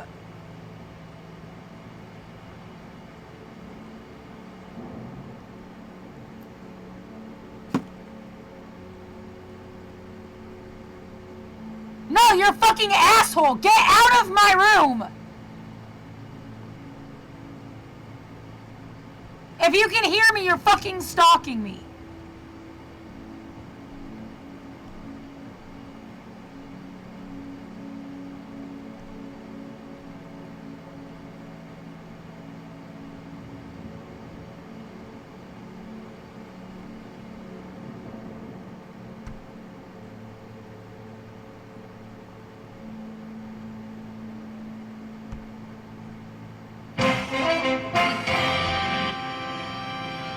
Tonight on PBS News Weekend, day 40 of the government shutdown as the Senate holds... Oh my God, you better just sit there and do nothing then, because people will pretend that you wanted them to sit on your fucking windowsill because I was watching the news? Die! Did you overhear that, fucker? Die! Air Sunday session to try to break the stalemate.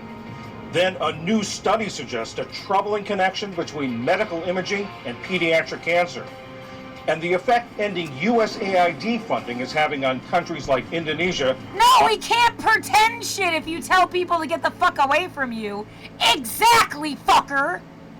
Why the fuck would I want to let you pretend shit? Get your stupid puppet show off of my life! on America's image abroad. How now, when the government of the United States says to the government or the people of Indonesia, we're here to support you, how can they believe that?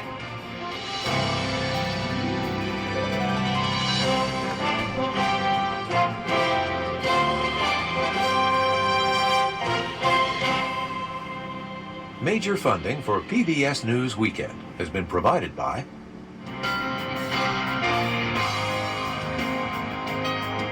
the ongoing support of these individuals and institutions.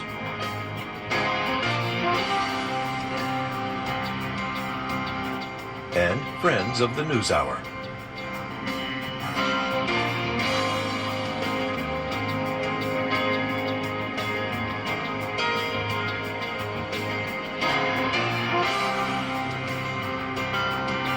This program was made possible by the contributions to your PBS station from viewers like you. Thank you.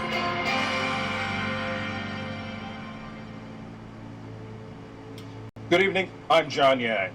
There's been another swing in the seesaw legal battle over the federal nutrition program known as SNAP, as tens of millions of low-income Americans wait to see if they get benefits payments this month. The Trump administration is demanding that states that followed a judge's orders and paid out full benefits this past week undo it because the Supreme Court later blocked that ruling for the time being. This comes as the Senate holds a rare Sunday session. Majority Leader John Thune of South Dakota said a potential deal to end the 40-day shutdown is coming together, but it wasn't a done deal. Air travelers at 40 busy airports faced a third day of reduced flights. Transportation Secretary Sean Duffy warned about it lasting until Thanksgiving. It's only going to get worse. I look to the 2 weeks before Thanksgiving, you're going to see air travel be reduced to a trickle. According to the flight tracking website FlightAware, so far today more than 2,000 flights at U.S. airports have been canceled and more than 7,000 delayed. Super Typhoon Feng Wang hit the Philippines' northeastern coast today, killing at least 2 people and forcing the evacuation of more than 1 million from areas prone to flooding and landslides. The storm battered the region with strong winds and heavy rains, knocking down power lines as people sought shelter. It's the biggest to threaten the Philippines in years. Just this past week, another typhoon caused widespread destruction and killed more than 200 people. Hamas handed over the remains of an Israeli soldier killed in 2014, hours after the ceasefire ended that year's Gaza war. Forensic testing confirmed that the body was that of Hadar Golden. It brought bitter closure to his family, who had campaigned for his return. Hamas said it found Golden's body yesterday in a tunnel in Rafah. Israel is still awaiting the return of the bodies of 4 hostages taken in the October 7th attacks. Former longtime NFL Commissioner Paul Tagliabue has died. His 17-year tenure was a period of league expansion and growing fan interest in network TV revenue, as some teams' value grew tenfold. He restored labor peace after a series of work stoppages and implemented a tough substance abuse policy, but critics say he failed to act quickly or firmly enough to deal with player concussions. Tagliabue's family said the apparent cause of death was heart failure complicated by Parkinson's disease. Paul Tagliabue was 84 years old. In Sudan, aid groups say tens of thousands of people have fled the violence of the city of El Fasher in the Darfur region of the northeastern African nation, which is in the midst of a more than 2-year civil war.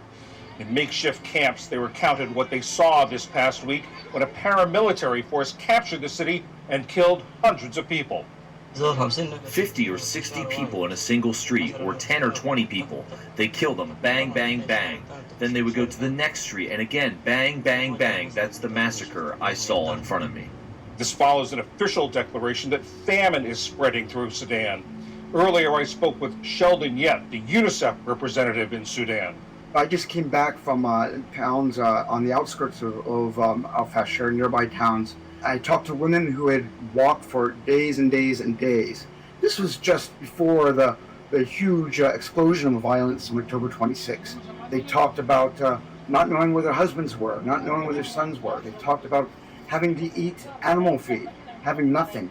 And of course, it was a city that had been under siege for some 600 days. I had more than one of the individuals that I was speaking to just break down in tears because they had no idea what had happened.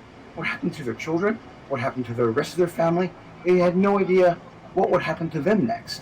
there's this level of anxiety, of fear, of knowing that they've been displaced once and fearing that they'll be displaced yet again as this conflict continues to expand.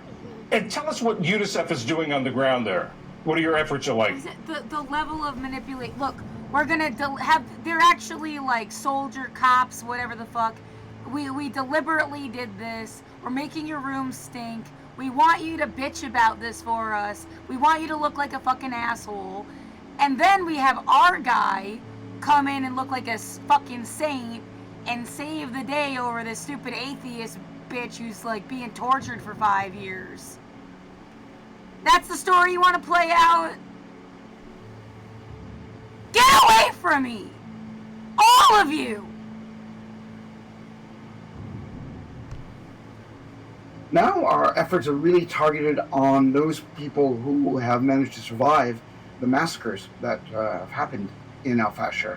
We've got some 80,000 people who've left the city. They've gone to various towns around North Darfur. UNICEF is making sure they're screened for malnutrition, getting access to water and sanitation, getting psychosocial support. This population has been exposed to huge levels of sexual violence. Many women have been raped. These children have been just exposed to the most horrific violence, so lots of psychological scars. And of course, recently the group that monitors, hunger monitoring group, has confirmed famine in parts of Sudan. What has this exodus of displaced people done to that? One of the areas that has famine is this area in Al-Fashir. This is conflict-induced famine, no doubt about it. Sudan is a breadbasket. It's fed much of the Middle East. But in those areas of conflict, we have famine. We have people who had nothing and now, of course, have extreme malnutrition. The monitoring group said that they see the famine and the risk of famine in Sudan are only symptoms of a broader, deepening crisis. Is that how you see it as well? Yes, I think that's exactly right. You know, we're now into 2.5 years of this conflict, and the front lines continue to move. The number of displaced continues to grow. There are some 30 million people in this country who need humanitarian assistance, half of them children. And there's some 80% of children in this country who are not in school. You've listed off a number of problems. Is it possible to say what the top priority should be, or what UNICEF's top priority is? Well, I mean, it depends where in Sudan. In those parts of the country, such as Al-Fashir and other parts of North Darfur and the Kordofans, we need to see an end to the violence itself.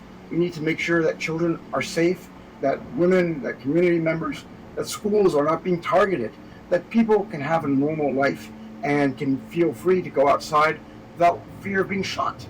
What's the latest you're hearing from Al-Fashir and Darfur? Unfortunately, the instability, the violence is continuing. The numbers continue to grow. People are walking for days out of the city to surrounding communities, to host communities. They're arriving malnourished. They're arriving dehydrated. They're arriving on death's door. We're hearing about many unaccompanied children that must be reunited with their families, so their families are still alive, and must get the support they require, the support to grow up to be full citizens of their country. There's been such intense global attention on Gaza. Is there any sense that the attention has been less on Sudan, or it's been somehow overshadowed, that perhaps the world is focused elsewhere? Yeah, I mean, it's not a competition, of course, but this is the largest humanitarian emergency in the world, and you wouldn't know it by listening to the world's media. And I've been doing this work for 30-odd years, and I've never seen anything the scale of what we're seeing in Sudan. I was in Rwanda, and I see echoes of what I saw there, the patterns of killings that we saw there. But ultimately, this is a political issue. This is a war. Humanitarians can only do so much, and we need the resources to be able to provide the growing levels of need that are affecting children and their families in this country. Sheldon Yett, UNICEF Sudan representative, thank you very much. Thank you. Still to come on PBS News Weekend, the link between radiation from medical imaging and pediatric cancer, and why government regulators want to ban a key ingredient in a popular herbal supplement. This is PBS News Weekend from the David M. Rubenstein studio at WETA in Washington, home of the PBS News Hour, weeknights on PBS. Medical imaging, like X-rays and CT scans, are routine, non-invasive, and painless tools for doctors to make diagnoses. But a recent study of about 4 million U.S. and Canadian children, published in the New England Journal of Medicine, suggests that the radiation exposure from imaging could pose a risk. It estimates that about 10% of blood cancers, like leukemia and lymphoma, in the study group may have been attributable to radiation exposure from medical imaging. Dr. Rebecca Smith Bindman is the lead author of the study, and she's a professor at the University of California, San Francisco. Dr. Smith Bindman, is this the first study to focus on children and in such a large scale? It is. It's the first study that looks at children and all kinds of medical tests that they observe, and then we follow those children for a long period of time. We added up their cumulative dose of radiation from all those tests, identified which children were diagnosed with hematologic cancer to allow us to estimate the risks of those exams. Are children particularly vulnerable to exposure to radiation? They are. They're vulnerable, we think, for two reasons. First, because they have a long life expectancy in front of them, and the risk of developing a cancer from radiation is cumulative over time, and the risk lasts a whole lifetime. But also their cells are rapidly dividing, they're growing, and that makes them particularly vulnerable to the kind of damage that's caused by the radiation. The study, as I understand it, said that even low levels of radiation from one or... Why does that, wouldn't it make it seem like kids are less vulnerable? Because cancer, it's a cell that doesn't die. Like, it needed to and be regenerated. Like, and that creates a tumor. Yeah? Unless you're just like fudging it the whole time, because it's really like, you'll get what we say you got. I hope not. Where's all the real scientists then?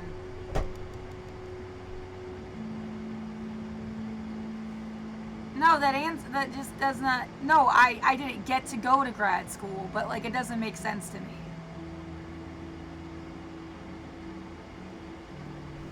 I did take a class in genetics in college. It's not like I'm totally outside of like. I was in a classroom with a professor and I learned shit at some point in my life.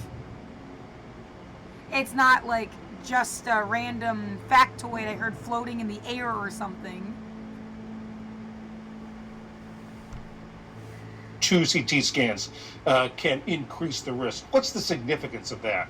It's not just CT scans that increase the risk. It's all kinds of radiation. So we use radiation from all different kinds of medical tests, from radiographs like you would get for a bone fracture or to look for pneumonia, all the way up to higher dose studies like fluoroscopy or CT scans.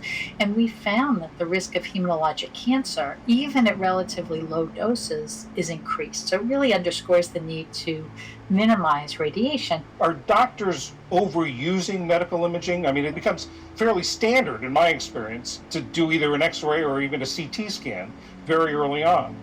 I think that's a really important point, and I think what our research highlights is the need to justify every exam that uses radiation, and on top of that, to make sure that the doses we use for those exams are as low as possible. Are we hoping to learn something from this exam and not to sort of just get the exams because we can? Parents really need to be informed that medical imaging could really help their child, but it also could be unnecessary. And so really to think very carefully every time an exam is ordered and every time you ask for an exam. Are there guidelines about this, guidelines that physicians have to follow, or if they're not, should there be? I think we need more rigorous guidelines that really help guide what tests we do in different circumstances. So I can give you a concrete example. We know that to diagnose appendicitis, we could use ultrasound instead of CT scans. And for younger children, we often do start with ultrasound. And in older children, we often go right to CT, which has much more radiation than, even just getting some kinds of radiographs that are necessary. So we need much more explicit guidelines, and we need to do a better job as physicians of following those guidelines and avoiding the higher dose studies if it's possible. You mentioned earlier parents. What should parents think about? What should parents do if a doctor suggests or orders medical imaging for their child? So I think it's a little bit of a nuanced situation. Parents should absolutely not refuse medical imaging, but I think they can open a dialogue and ask, do we really need this test? I'll give you an extreme example. The child was in a car accident and has severe injuries. You need to do the CT scan, and you need to do it right away. So in circumstances like that, you just get the scans. In other situations, the doctor orders a test in an outpatient setting. I think it's appropriate for the parents to discuss it with the physician. Do we really need the test? Do we need the test now? And if we do need a test now, is it possible to replace a radiation-based test with a non-radiation-based test, such as MRI or ultrasound, that doesn't use ionizing radiation and doesn't increase the risk of cancer? So I think it's that dialogue that's so important. Dr. Rebecca Smith-Bindman of UCSF, thank you very much. Thank you so much for covering this important topic.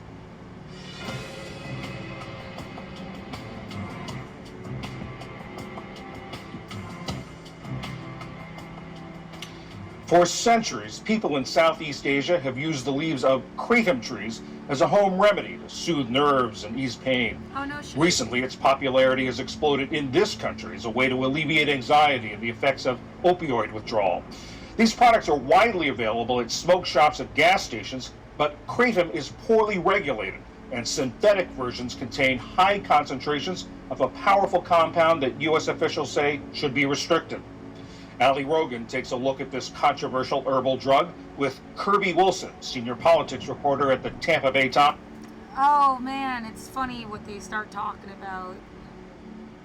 Didn't I just start explaining the connection between oh my god, it's almost like annoying. Give me a fucking break already. Stop playing God. Just tell people the truth.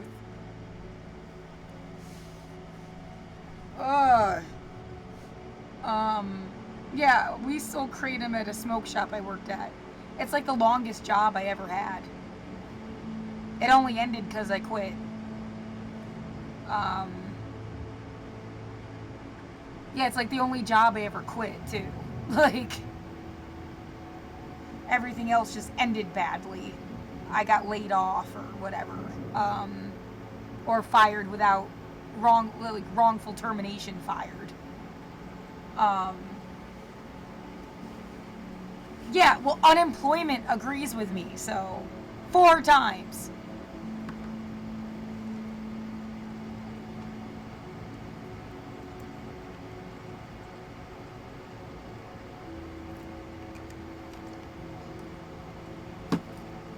Anyway, the smoke shop, yeah, that's where I learned what kratom was.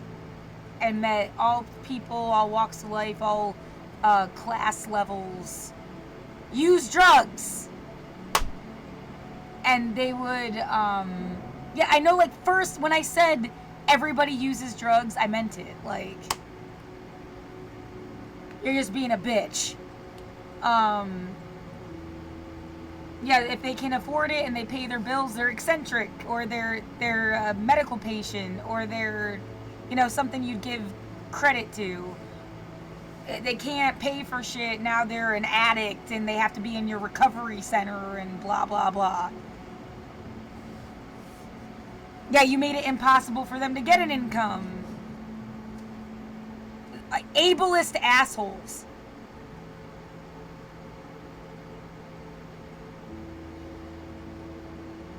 I mean, my body hurts. It's like they just made me choke on garbage for 10 minutes. The fuckers around me, where I live. No, it's not homeless people. They have, other shit to do and don't want to fuck with you because they're trying to, go under the radar. Get out of my room!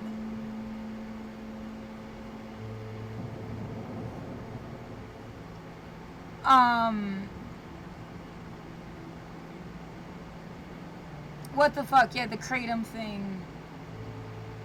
And selling it to be, and yeah, they use it for opioid withdrawal. Would talk about how much, somebody specifically, it was about his tinnitus. And then I said, And like, what's up with your? The kratom was, he said, the only thing that stopped his tinnitus, and he had like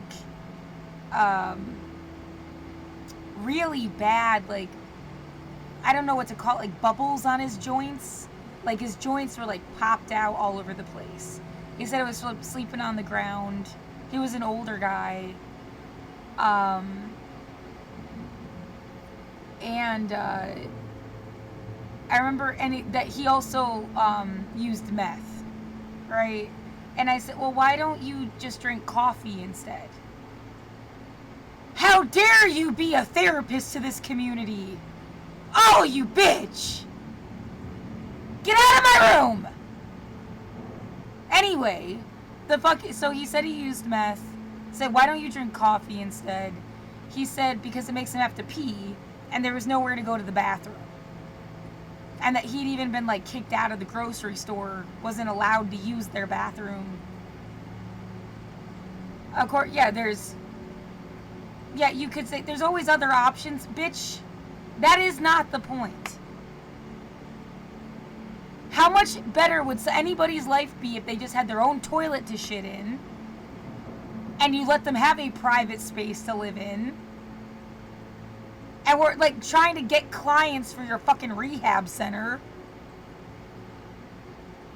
because you need an excuse to get paid.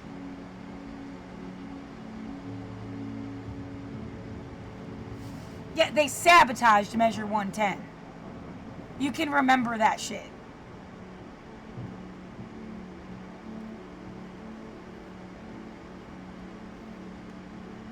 I quit because they just didn't make, like, as a business person, I don't like business logic, and they didn't get stuff that I personally like. Like, if it was my store, what I want to sell and stand behind, and we had a difference of business strategy. And they did say they were going to make me a manager when I applied. Like, there would be like, and no, I'd just be like the smoke shop girl forever. They opened a second store, and they said I could bag kratom for the other store, but it wasn't like, oh, you'll like go be a manager at this new store or something. And yeah, I took it really, like, other people in my life were traveling the world, having real, like, I guess, important lives. And it just did not feel like that's what I was doing. So, yeah. They weren't, like, the worst boss in the world. They would bring in, well, yeah, there's a trade-off. They'd bring in bread and cream cheese so I didn't starve. They had food at the place, so it was bread and cream cheese. But there was also a time where they had me working 10-hour shifts, covering the only other employee there. There were like 2 guys at one point, but like we all worked one at a time. You never worked with like 2 people. And had me covering other people's shifts, working 10 hours, and then said I couldn't leave to go get lunch. Like, you're not supposed to do that, no. There is no reason why I couldn't leave to get lunch. Yeah, unless someone drew a swastika outside of our store once. That was towards the end. But it was never like, yeah, it's like, that's awful. And, you know, moving on. As it, like, if anybody was, like, fucking with me and that was, like, a way to keep me inside.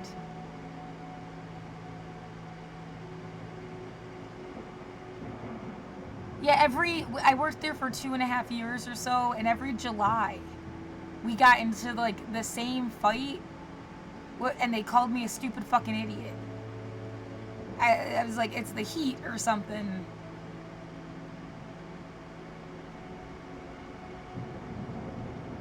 Yeah, I do not hate that guy at all or anything. I hope no hard feelings like that. But yeah, it is something like, well, they also talked, like, they didn't like homeless people. And I had never heard anybody talk shit about homeless people. Like, you just don't do that on the East Coast. And it wasn't just him, it's like a thing in Portland to talk shit about the homeless. It's like, oh, because they militarize these fuckers. And they have them attack people or something. They're like some extension of the cops. Like bad cops. That would be a reason why they hate them.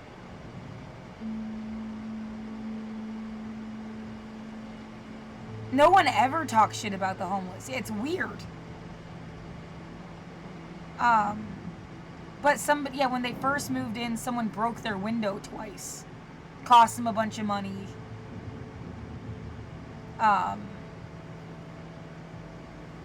Like, they were not welcome when they started. So I thought that's where that was coming from. They thought it was a homeless person that did it. Yeah, not that, like, again, it's like, oh, if a black person attacked you, if a trans person attacked you, if a gay person attacked you, if a woman attacked you, like, that, it doesn't speak anything for an entire community. That guy's an asshole. That guy fucked up. You can't extend it to, like nothing is a monolith. An immigrant attacked you, like, it doesn't mean shit for millions of people that would have never hurt you.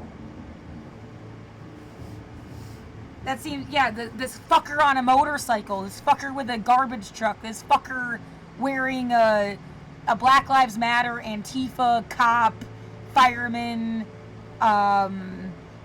swastika, whatever, this guy wearing a symbol, this guy waving a flag, like, fuck that guy that's being an asshole. If they're being an asshole, it means nothing.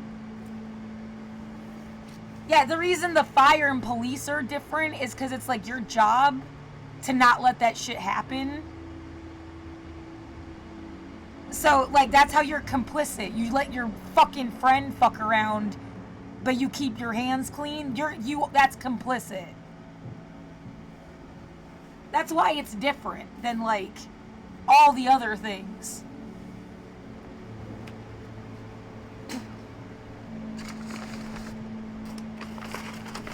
We don't care, Laura. Yeah, one day maybe you will. I hope I'm not dead by then, you fucking asshole.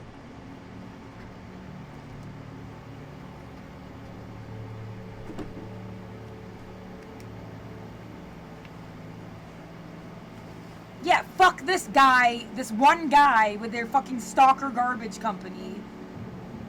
Doesn't mean shit. Now, you're not gonna go fucking stalk all the goddamn garbage collectors everywhere ever.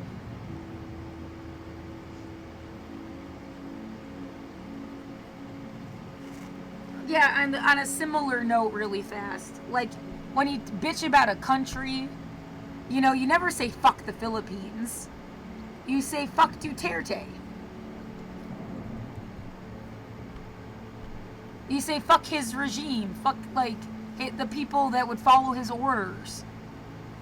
You never say fuck the Philippines. You could extend that to, like, everywhere on Earth. I'm getting a fucking headache. They're making my room smell like garbage.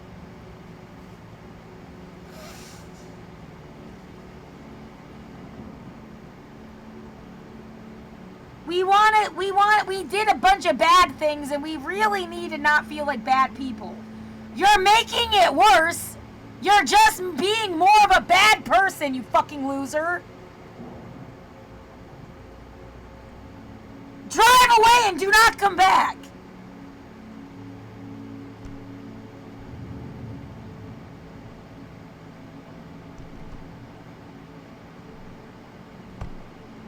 Times. Thank you so much for being here. Let's first talk about what kratom is, how it's traditionally been used in other cultures, and how it's showing up here in the United States. Yeah, so kratom is a very interesting substance with a long history. It's a tree that's grown in Southeast Asia, primarily in Indonesia, and it's been used there for centuries as a medicinal sort of home remedy for a variety of ailments, from an analgesic pain treatment to curing indigestion. And so it's brewed into teas there. A lot of the indigenous people in Indonesia see it as sort of a cure for what ails you kind of thing. It is not legal to import into the United States, but it gets here anyway, and people use it here for a little different reason. Yeah, so tell me about that. You've reported extensively on this, specifically been used in other cultures, and how it's showing up here in the United States. Right, I learned, they pay people more. It's mostly from like Indonesia, Thailand area. They pay people more if they use kratom because they'll work longer. I've tried it. It kind of makes me nauseous. It's very herbal, very, like, you want a lot of sweetener. Taking it with mango juice is supposed to help amplify the opioid effect. I was using it when I found this apartment. I remember that. Yeah, like smiling and staring out the window, I did feel better, and I could run. Like running from the bus to open the store. I never ran like that in my life. And I could but I also am using cannabis. Yeah, cannabis is enough for me, makes me feel how I want to feel, as long as you're not fucking with my weed and I'm getting the strain I wanted. Like, it does what I want, and I feel better.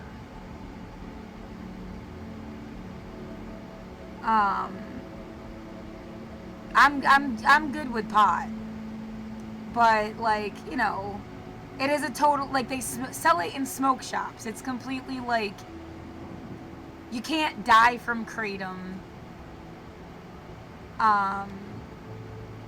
Yeah, that's always the thing. Like, opioids, too much kills you. Cannabis doesn't do that. If you died from cannabis, somebody poisoned you. Like, they fucked with it or something. Yeah, it did something real, especially somebody that has like a regular regimen. They know what they're doing. They've been taking it, like, and then all of a sudden something happened. Someone fucked with them. Is obvious. If that ever were to happen.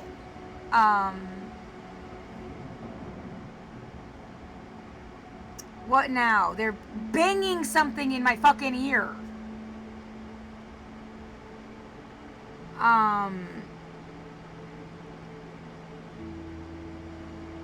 What else about kratom? Paying people more because they work longer. Well, yeah, coffee. I cannot function without caffeine. I am so... Yeah, it's funny comparing me to like just really fast. Let's just open like a week ago. Go by dates. Yeah, like while I was starving. Between here and here. And see what I'm like.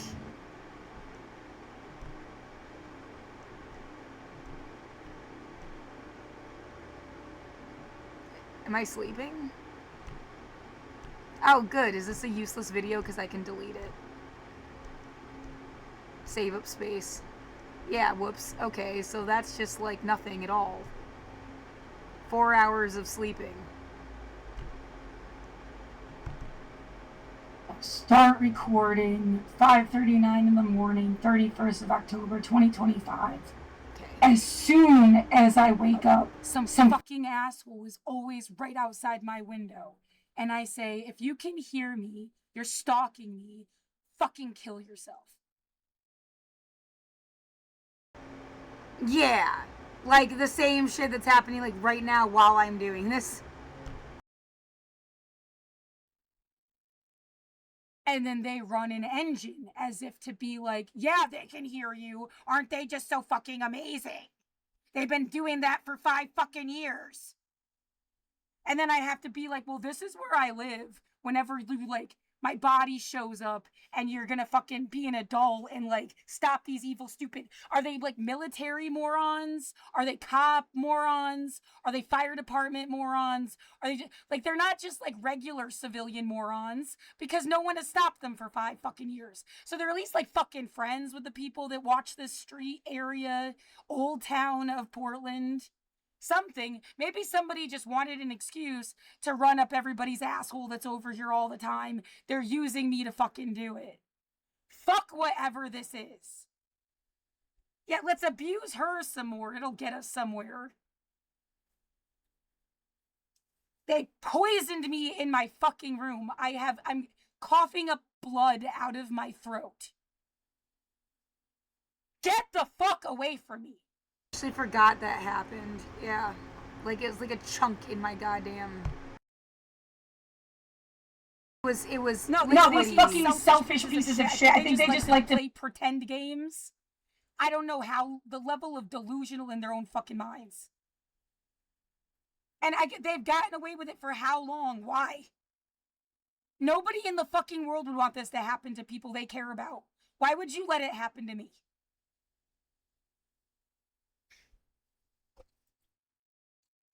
Psycho fucking fascist fucking freak. I'm a freak of nature. They're some kind of control freak. Nobody fucking needs this shit. And you can bet your ass they've got more money, resources, whatever, than I could ever imagine. They're not some, oh, poor bastard. They're just doing a crime of need. Some rich piece of shit that could drive in circles all day long. Has nothing better to fucking do.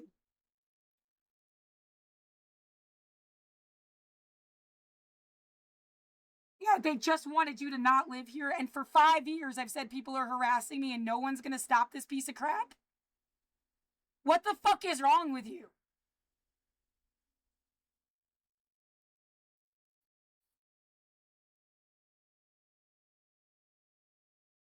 There is a traffic camera at the intersection of where I live. There's gotta be some fucking way. 5 years of bullshit. Oh, that means you need somebody that gives a shit about you, that does stuff like look at traffic cameras. Yeah, somebody had to be a fucking human being within like even like a 5 square mile radius. Like, oh my God, why is that so much to ask for? What was the actual like, first of all, for it to be a response means that they knew I did this stream in the first place. Right, so make that make sense.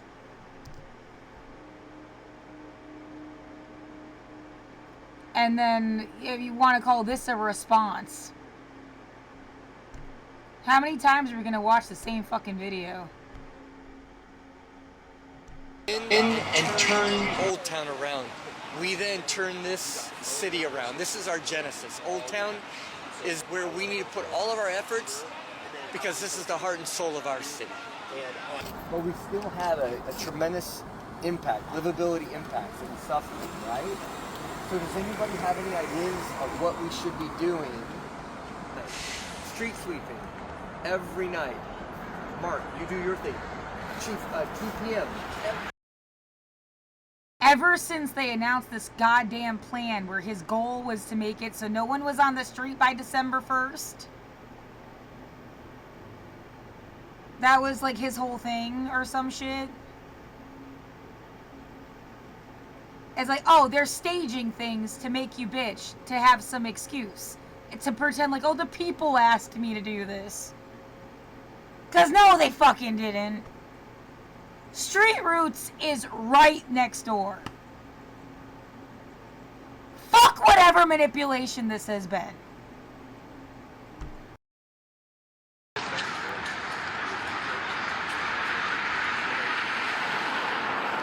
Tons of good work happening in this neighborhood.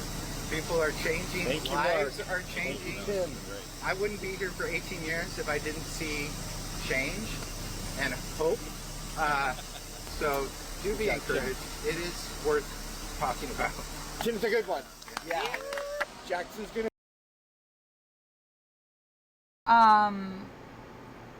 Was somebody named Hope?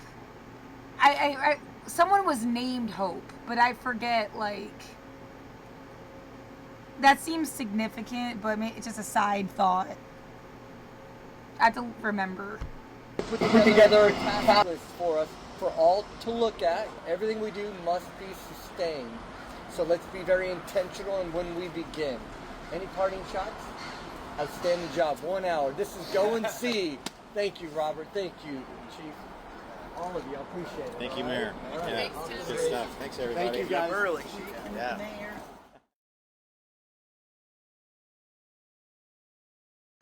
If we can win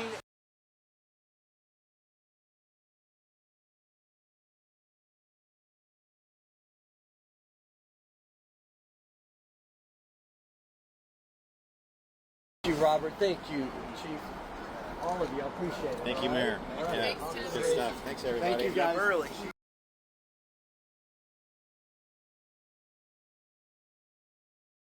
The camera guy.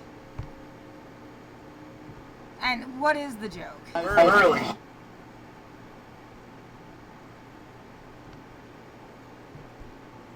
Thank you, guys. Early.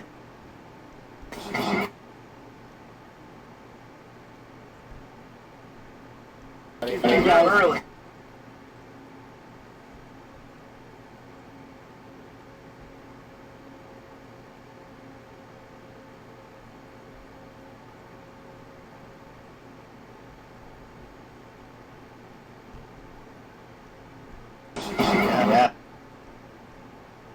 Yeah, the idea, it's this, we see no evil, hear no evil, say no evil bullshit. That means you're evil then. It wasn't me. Pretending I'm not here isn't gonna help you.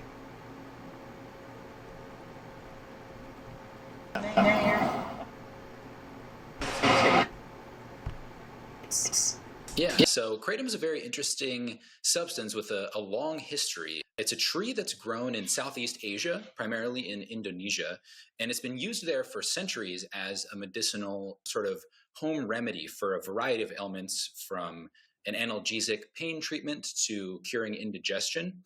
And so it's brewed into teas. There, a lot of the indigenous people in Indonesia see it as sort of a cure for what ails you kind of thing. It is not legal to import into the United States, but it gets here anyway, and people use it here for a little different reason. Yeah, so tell me about that. You've reported extensively on this, specifically about how it's showing up around the Tampa area in Florida.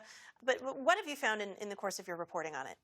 It's been an interesting sort of dovetail with the opioid crisis in America, because there have been a lot of people that have been seeking treatment for that particular affliction. They get addicted to painkillers and they want a way out, but they don't have an easy resource.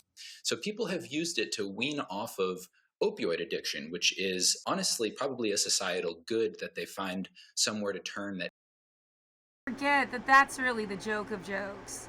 You know, Laura, you could be like a paid journalist that does like real shit every day. They're just gonna keep swooping your story because you don't even think of it that way. And then they get paid and get to be somebody in the world, and you get to die in your apartment. That's the idea? Because I could have written this article myself. Like, I sort of did.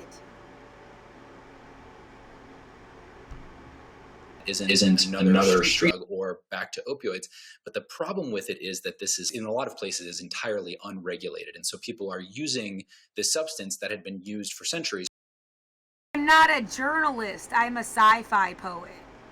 Like, it's really more like you had no right to fucking invade my life. My sister would do this to me. She kept saying that I was a journalist. I'm a sci-fi poet. I have a degree in writing in general. I took a class in like every possible kind of writing.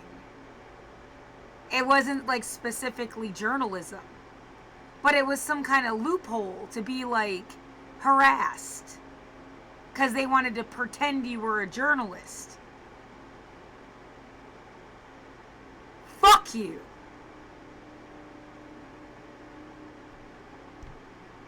for a completely different purpose in a way that authorities aren't really getting their arms around or sort of understanding. And there's not really well-established limits on dosing or how much is wise to use, what form of it is wise to use, and in what circumstance. Why is it, Kirby, so difficult to regulate kratom products? Really, for the same reason it's so difficult to regulate anything. It's difficult to know the exact science of how things work on the body. Still, dosing limits are poorly understood in general because everybody's body is different. So doctors have some sense of how much of a certain drug could harm or kill a person, but that is only understood after extensive clinical trials and testing and scientific evidence. There is great promise. Don't get me wrong. I'm not here to contribute to some sort of panic around kratom. People are using it safely and it is benefiting them for sure, but they are using it in an off-label way. And when you're using anything in an off-label way, dangers are present. Like every single thing you do, when I say there's no one to call for help, like the news would have been your like bastion of ethical, investigatory, the secret savior in the mix. I guess not. Like, And especially when there's an industry that is incentivized to create the most concentrated possible iteration of this substance that people are using as a medicine, that's when you run into trouble. So let's talk about those iterations. Let's talk about the difference between kratom the plant and some of the compounds found in it, which appear in different levels of concentration in some commercial products. And then there's another factor of this, which is the synthetic versions of those compounds, which I know is kind of in its own category right now. Walk us through all that. Yeah, so the thing that's been in the news most recently is a product called 7-hydroxymitragynine, which is or mitragynine, you might hear it pronounced, which is an alkaloid of the kratom plant. Basically, it's a chemical that's found in the natural kratom plant at very low doses. Scientists who have studied this chemical are worried about its potential for abuse and addiction. It mimics opioids in the way that it interacts with our brains, and it may contribute to respiratory depression, which is ultimately what kills people when they overdose on opioids. So the Trump administration and even some states like Florida have said no more 7-OH, which is the street name for 7-hydroxymitragynine, no more 7-OH, it's banned, we're taking it off the streets. Super reminds me of them isolating opioids and isolating cannabinoids and selling just like whatever the fuck. We didn't have this problem here because it was already legalized, but like calling it Delta something, and like you want the entourage effect. You don't want to isolate Delta 9 shit. That sounds like the same problem. Yeah, don't isolate opioids. You want the whole fucking situation. And of course, it's tested. With like printouts that you can read. Cannabis, I mean. Entirely. Set that aside because there is a whole other legion of kratom products that are not 7-OH that are sort of akin to what you'd find in a traditional kratom tea. If you go to a kava shop, you can get a kratom tea, and it's more or less similar to the product that people have been drinking for centuries in Indonesia. Then set that aside, and there are these other kratom products that are not 7-OH, but have highly concentrated forms of mitragynine. That is the operative ingredient in kratom, and the effects of that are sort of unknown when it comes to these high concentrated products, but they exist and they're basically ubiquitous anywhere. Anyone can buy them online in almost any state. And the federal government and some of these state governments have made a distinction between the kratom product itself and the synthetic derivations of it. Is that the way to deal with this? Yes, I think it is wise to break off and regulate the two as dissimilar products, because even the kratom industry, which I've reported on pretty aggressively and critically, says that 7-OH shouldn't be offered as a product. So if you're concentrating that and putting that into a product, almost everyone who's reasonable in the kratom space thinks that there is at least a major problem with that. As far as the other kratom regulations go, there's reasonable minds can disagree about how best to do that, but the urgency is certainly there because people, again, are using a product that is not a drug like a drug. And so there are always dangers that are going to be inherent with that. But the uptake of kratom is so widespread throughout the country that there would be a lot more harm than we have found if it were as dangerous as opioids. Kirby Wilson with the Tampa Bay Times. Thank you so much. Thank you.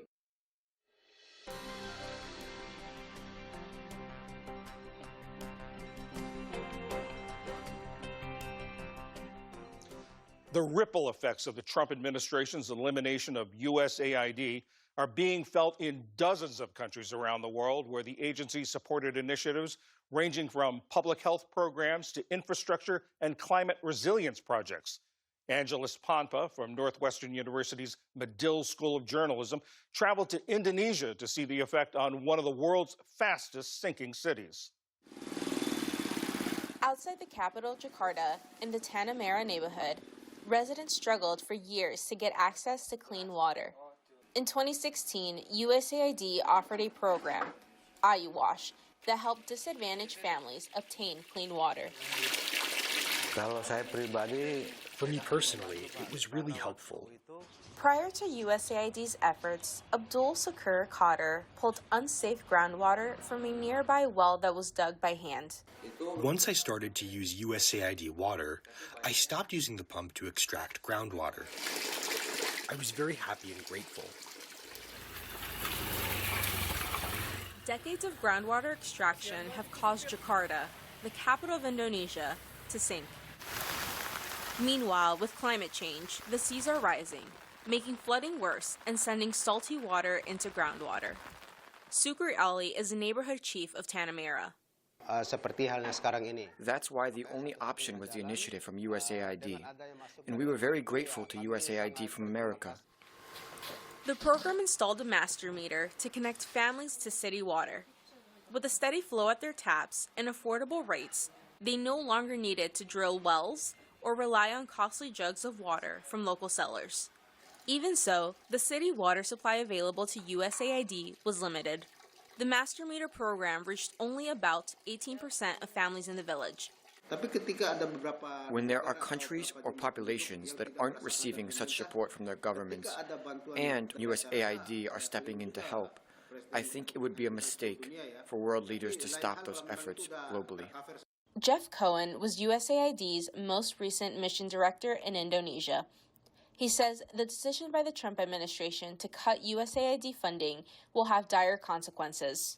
Without USAID's funding there, all the communities where we were working are either going to have to do it on their own or find somebody else to be that catalyst. And honestly, some of them never will get access to clean drinking water, will never get access to safe sanitation until somebody replaces us, and I don't think that's going to happen. And so I think you're going to see the communities where we worked increased waterborne diseases. You're going to see sick kids who shouldn't have been sick if they had access to cleaner water. Secretary of State Marco Rubio defended the administration's decision to defund USAID in January. Yes, we canceled a bunch of contracts in USAID. Some were stupid and outrageous. Others didn't serve the national interest, and others we kept. It is not charity. Foreign aid is not charity. After decades, when you privatize things that were like a government service, it means they're not held accountable the same way. It's their rules. They don't like you, maybe they just shut your water off. And no one can say boo about it. It's held to a different standard when it was a government service. Yeah, regardless, every fuck up, every bullshit, every mean thing they've ever done too, a list of corruption on one side, but what they were supposed to do. And there's nothing to hold a standard to the private guy.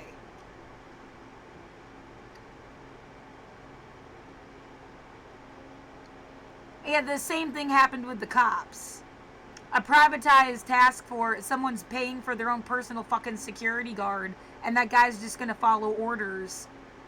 And what, you can't say boo at them the same fucking way as you could, like, hey, cop, you're supposed to follow these standards. Even if they didn't, they're the worst cop in the world.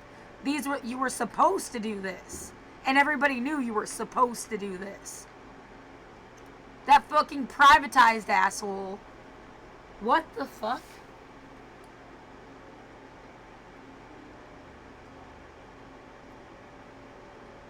Something just made a noise.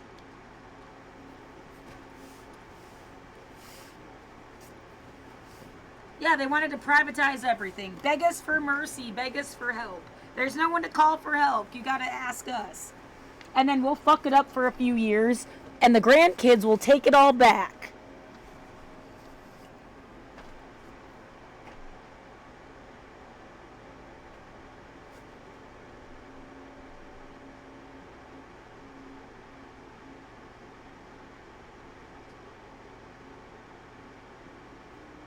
What the fuck made the noise?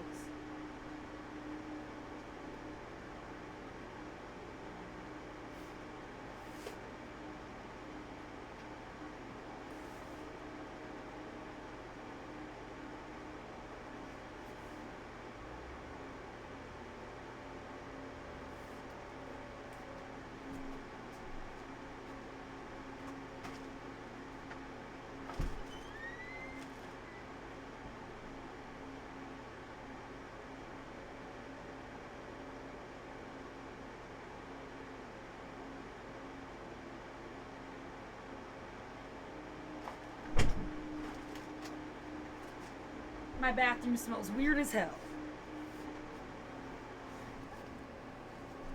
Can't even figure out what the fuck it smells like. I'm kind of hungry again.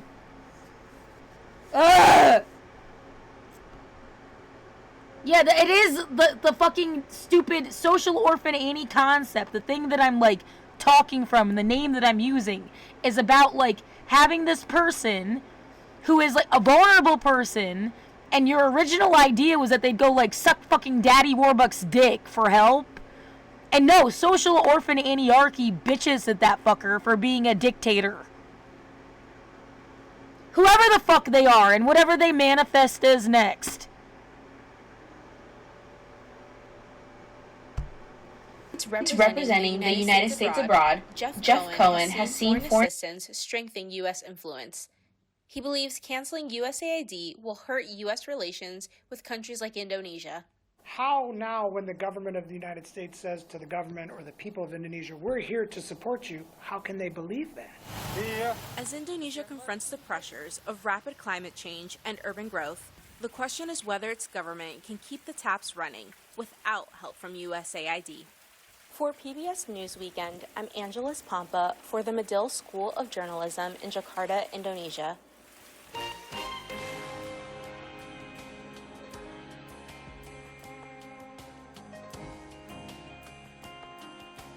And we leave you tonight with the world's most watched e-sporting event, the League of Legends World Championships. 18,000 people packed an arena in Chengdu, China for the 5-hour championship battle. Team T1 defeated Team KT, both from South Korea, to win their 3rd consecutive title. At its peak, last year's tournament drew 50 million viewers around the world. And that is PBS News Weekend for this Sunday. I'm John Yang. For all of my colleagues, thanks for joining us. Have a good week. Major funding for PBS News Weekend has been provided by... In 1995, 2 friends set out to make wireless coverage accessible to all. With no long-term contracts, nationwide coverage, and 100% U.S.-based customer support. Consumer Cellular. Freedom calls.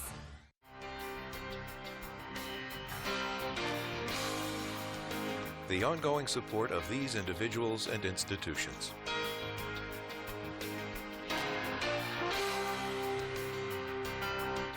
This program was made possible by the contributions to your PBS station from viewers like you.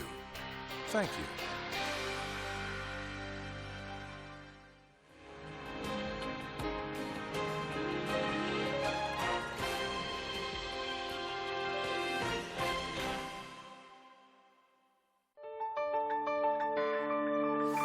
watching PBS.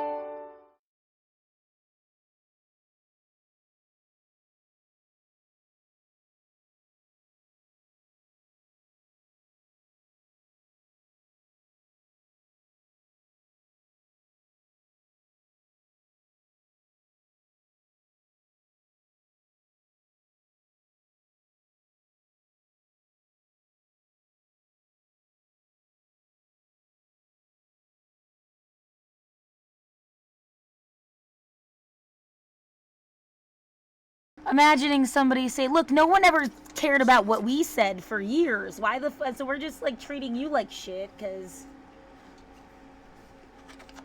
no one ever cared what we thought. How is that ever gonna help? You really just aren't actually trying to help, right? I mean...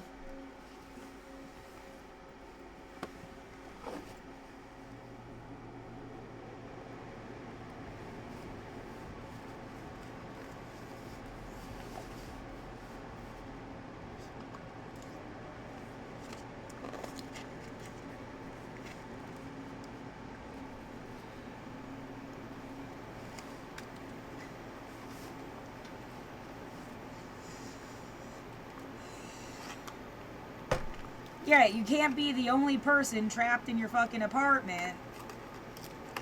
Who and why do who they have got where?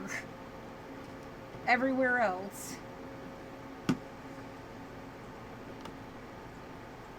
Yeah, I'm like crazy thirsty.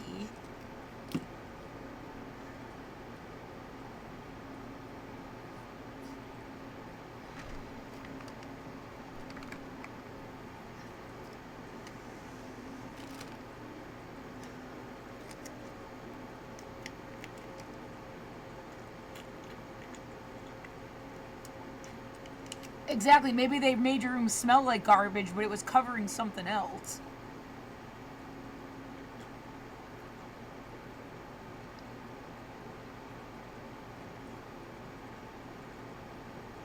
Make it smell like anything and it's actually covering something else.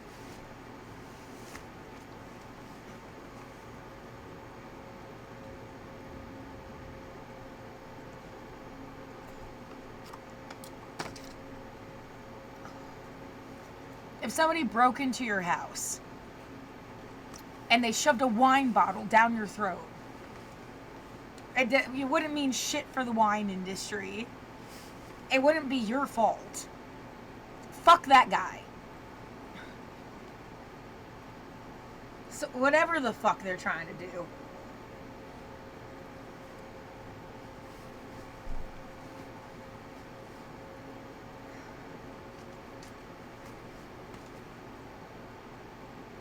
Oh no, these overpaid psycho fuckers with nothing to do but experiment on me.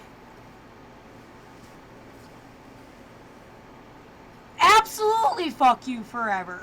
Be haunted. I hope the nursing home knows what you did to me.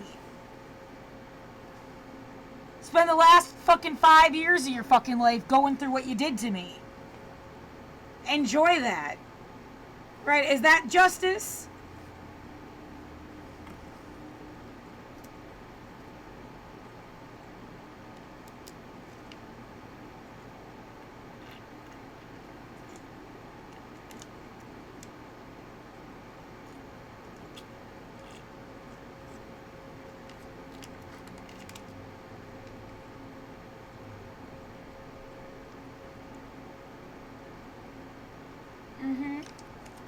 They knew full well. Here's 10 minutes of they knew full well.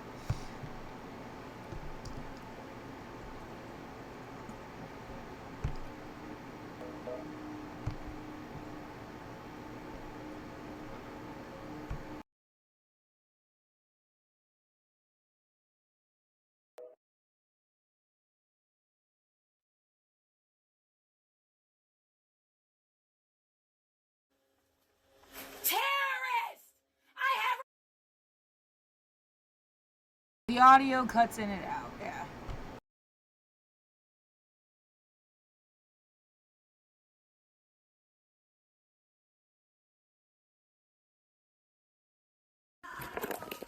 You're the cops, bitch! Comes on yourself and your corrupt ass. Corrupt.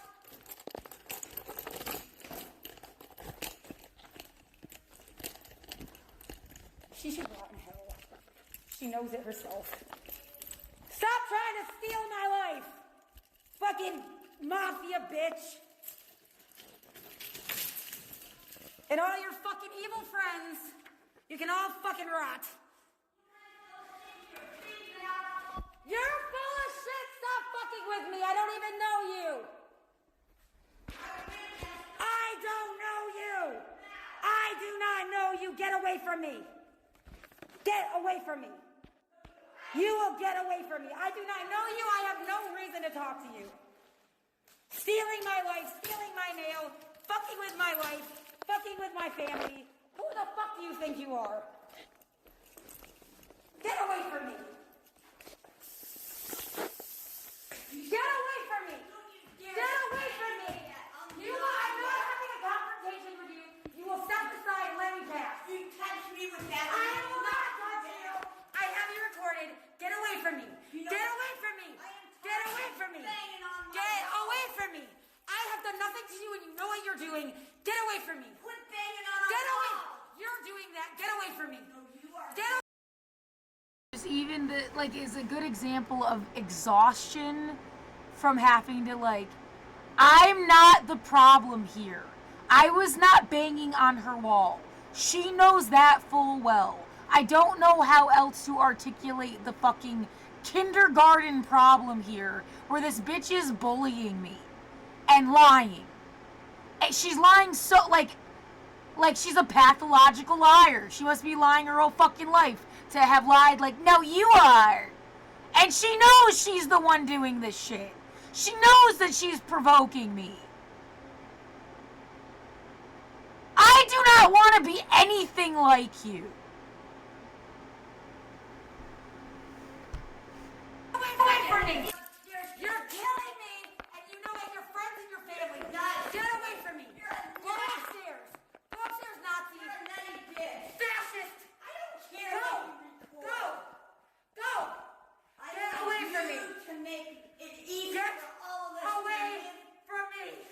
When you got your lights. Get away from me. You're nuts, crazy. I can't breathe. Get away from me. I can't breathe. Get away from me. You have no right to talk to me. You have no right to talk to me. I don't know you. I have a right to talk to anyone. I don't know who you are. Get away from me. Don't tell me I don't know you. You are a stranger. Get away. You're a stranger. You're a stranger. Get away from me. You're ruining my life and you know it. I don't know what you're up to. I'll never guess. Get away from me. You want to be locked in? Get away from me. You want to be locked in? I can't breathe. Keep it up. I can't breathe, you evil person. Quit spraying that shit. I need it. I'm not vaccinated, you evil bitch. Get away from me. Quit spraying it. Get away from me. Look in your little hole. Get away from me. Look in your hole. I want God to know you. God knows you. Look at God knowing you. I know God, dear. Get away from me. I know God more than you'll ever know. I doubt it, because you've been harassing me. Well, you wanted to steal my life? Good luck with it. Good luck with it. I hope you're miserable for the rest of your days. You know what?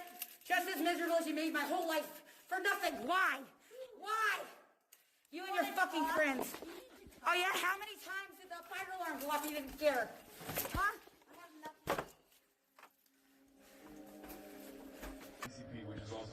The answer is 50!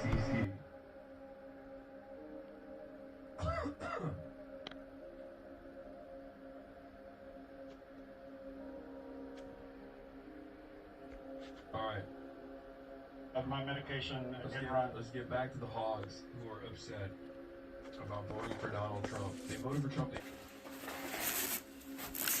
God fucking stop it, Dale! Stop it! I don't know you! Get away from me! Get away from me right now! And you're on camera! I don't Get away from me!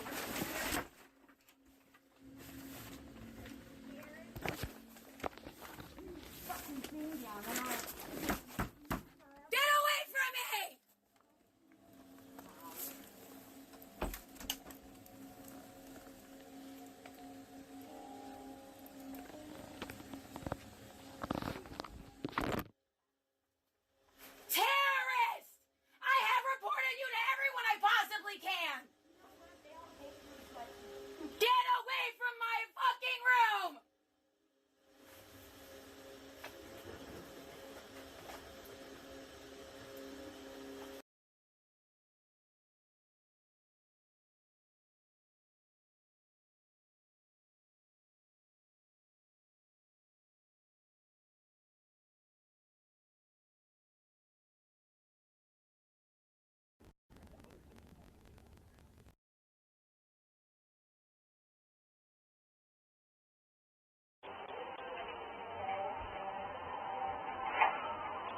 What are you doing? Get the fuck away from my door. Why?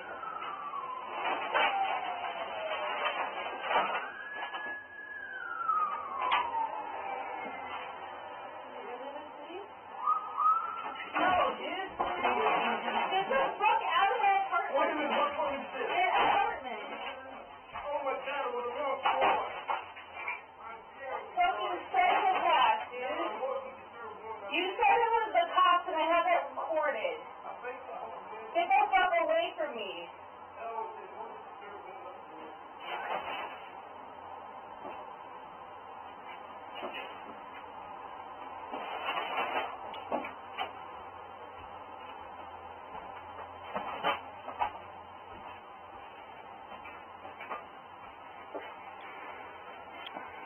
$7:41 p.m.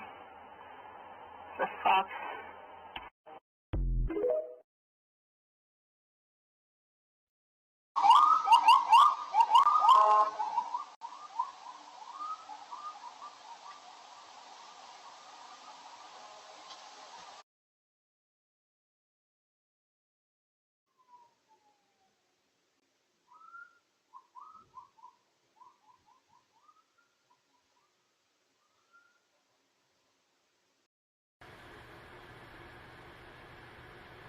Do you want to say anything else so I can have it properly recorded, or what?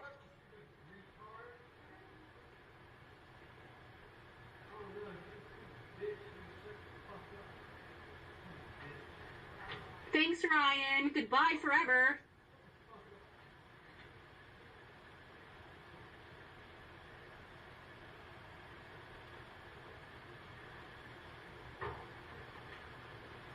Gail, you got anything to say?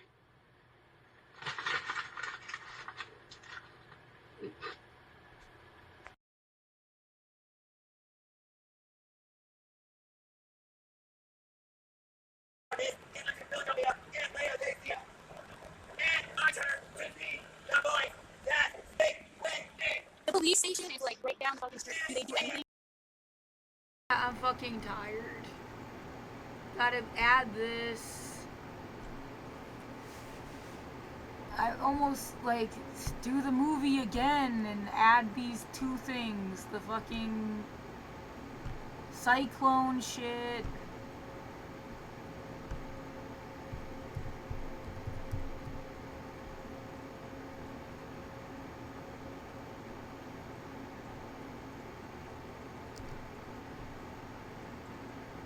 Oh my god.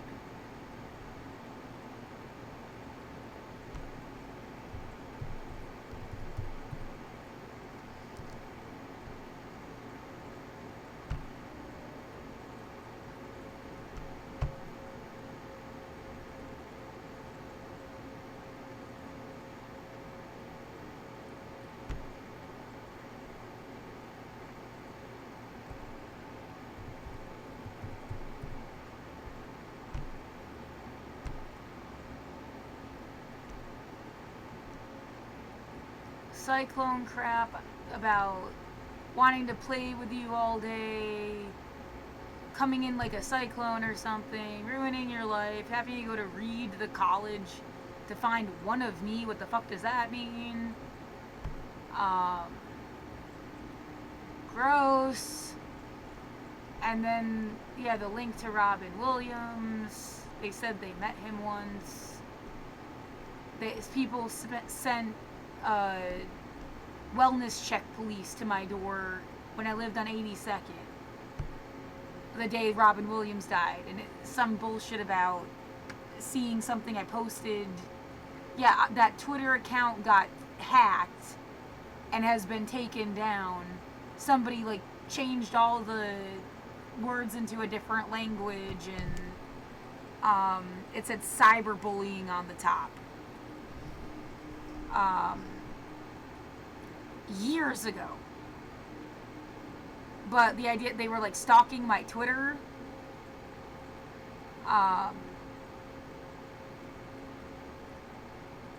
And that's the guy that pushed himself into my apartment Yeah, the girl outside that was screaming, they had him in their fucking apartment screaming into my bathroom. It's all like clearly fucking connected and coordinated. And then the fucking thing with the mold on the ceiling and OSHA. And yeah, the guy that called me a retard. Yeah, if somebody calls you a retard or a libtard or whatever, you're a tardigrade. Fuck them.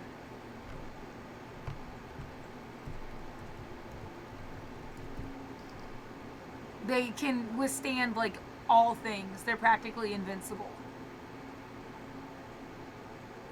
Asshole.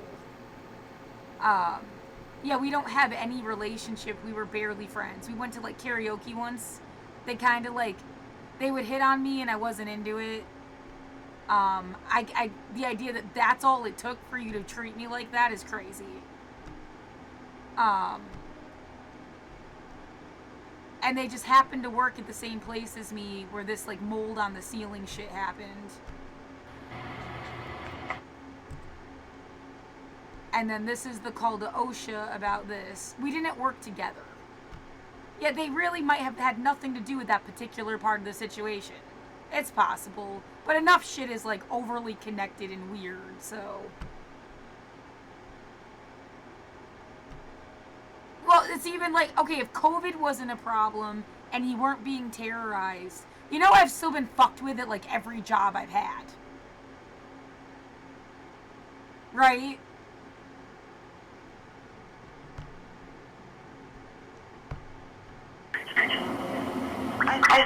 Wouldn't they just take like mold scrapings and make sure it's toxic? No. No. Nope. No, because we don't have anything to compare that with, you know, and there's so many different types, you know, we don't have a permissible level for any type of mold. We don't have, you know, so we don't do that type of testing. There are laboratories that do it if people are curious, but we, you know, it's not something OSHA does. Wow, that seems crazy. Well, I don't know. In Oregon, I mean, look at all the mold that's out there. It's kind of, you know, it is, in a way, it is kind of crazy, but it's also understandable because what are we comparing? Any kind of scraping we do, what are we comparing it to, you know? Another, like you could take all the people that ever got sick ever and then how much mold was in those locations and find a median average, and that could be a good starting place. I don't know. Yeah, you should. I think you should go to graduate school immediately and start that project. Oh, I wish I could. I really wish I could. Yeah, that sounds like a great environmental public health type project. Okay, that'd be great. Well, that's really it would be good to know that. I'm not putting you off. You know, I'm not. Please don't take it wrong. I'm genuine. It's okay. It's not. I genuinely think so. Really? Yeah. That's all right. I'm okay. Well, thank you very much for your time. All right, Laura. Sure, Laura. Take care of yourself now. Bye bye.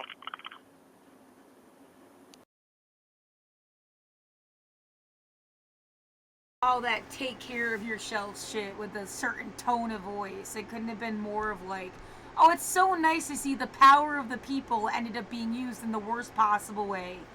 Good job, assholes. Real fucking beacon for all of humankind. For the rest of time. Hope you're fucking happy.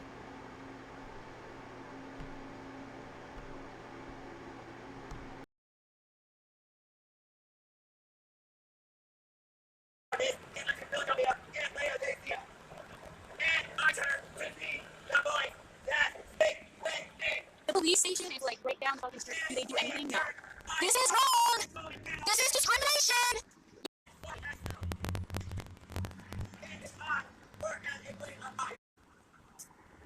I keep changing the things so it stops this focusing on that.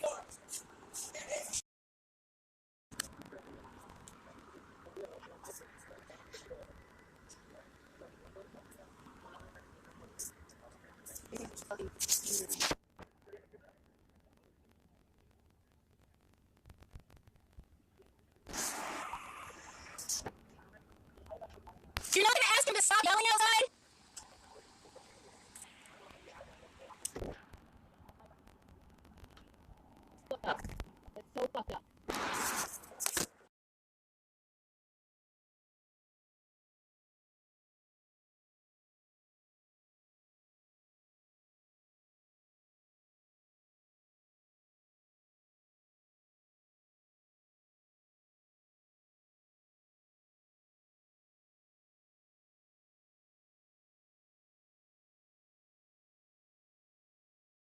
The difference between holding a company accountable and being a fucking gold digger that's looking for whatever lie, scam, cheat, and steal your way. And like how much you shouldn't get what you fucking wanted. Yeah, the difference when I say you go to Milton Hershey School's example, not go to the place. Do not go to the place. They have their own personal fucking security too. Dumbass. I would never suggest people show up at campus. There's a bunch of children. Fucking idiots. Well, there were news reports of people like showing up doing crazy shit. I saw that. I don't know what the fuck. I would never suggest people do something like that. Are you fucking evil?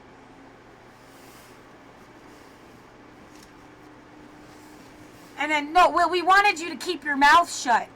Fuck you too!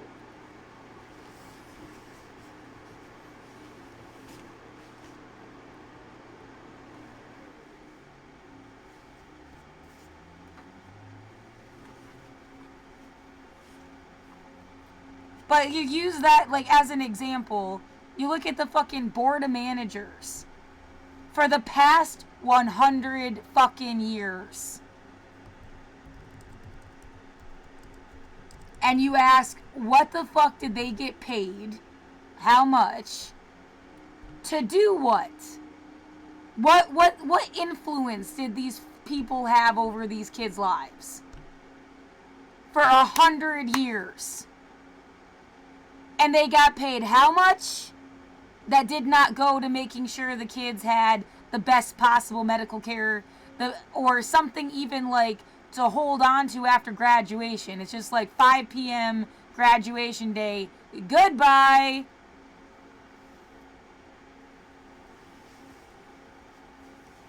Yeah, I was there from 2000 to 2008, whatever. They changed something and it makes me look like a dick now. You can't change what happened between 2000 and 2008. It's already happened. Like, and yet it matters. Just as much any other time before that. I'd hate to have fucking been there when they used to make you milk the cows. Yeah, and you say no one could care less, then you never cared about human rights at all. Period. You never cared about human rights at all. You couldn't care less. What happened to the social orphans that ended up at this fucking school?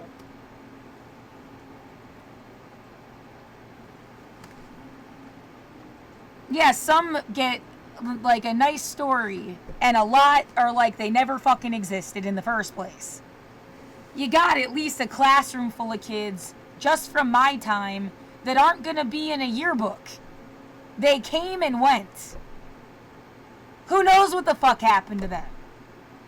There's no excuse when you have that much fucking resources at your disposal, and then some guy who has nothing to do with anything gets paid like how much money. There's no excuse. Fuck your goddamn siren. Whatever the fuck is outside, interrupting me.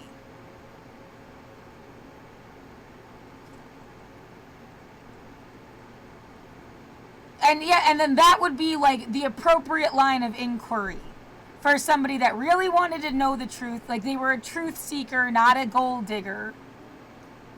That they gave a shit about human rights. Oh, you're just mysteriously never gonna talk about it. You're all full of shit.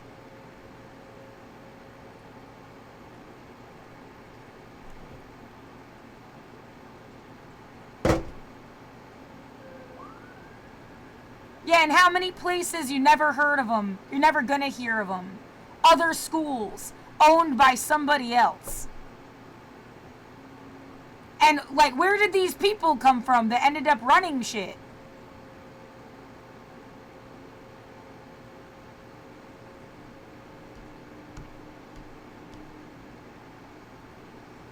Yeah, if you gave a fuck, that's the kind of questions you would ask. Who were these people for 100 years? Don't just pick one. That's bullshit.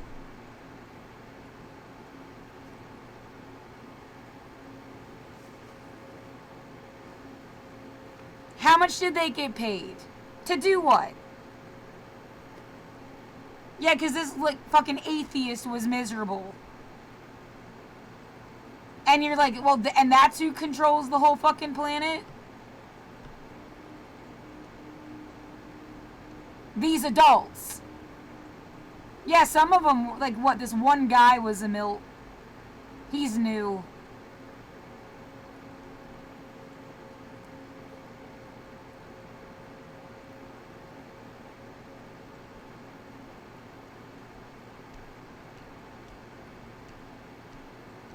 Whatever hands I'm in, they let me die for 5 years.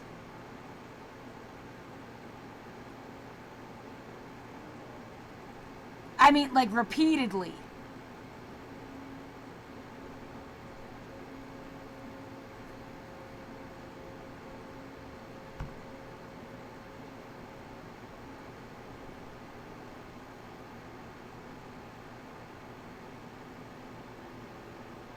I feel fucking disgusted. Yeah, now I'm totally... Is that all I wanted to say?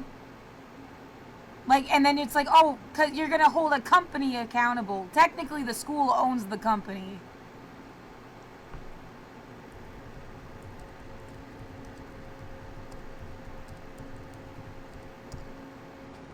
Yeah, the school's never supposed to be sold.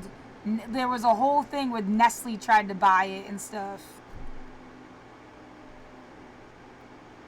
While I was there, there was like a picket and everything.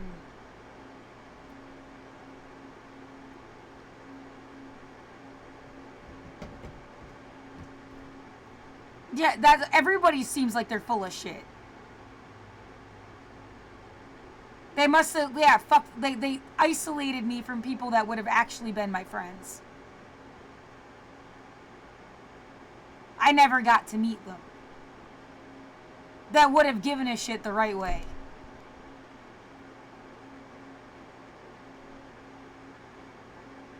Yeah, the idea, I've been using this metaphor of, let's say 100 years ago, someone makes an amusement park. I wasn't just talking about Hershey, just like, whatever, the idea of an amusement park.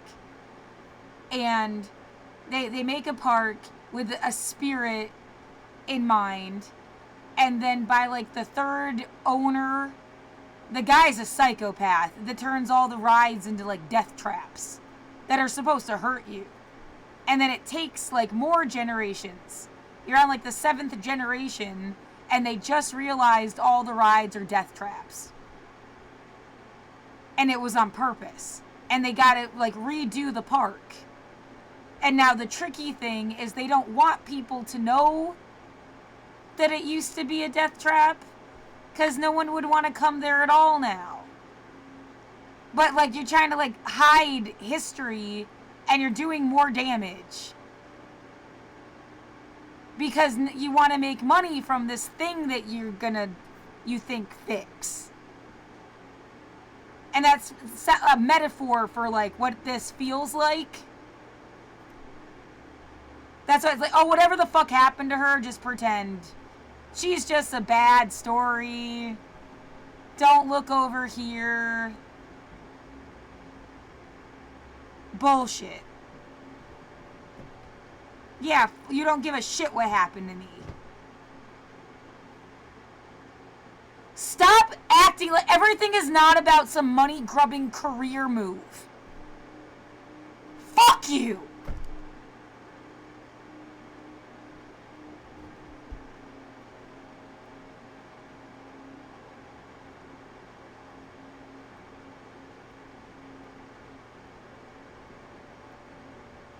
Yeah, what the fuck am I supposed to do? Literally, like, descend into the sky to show you how much I don't give a shit about your stupid earthly crap?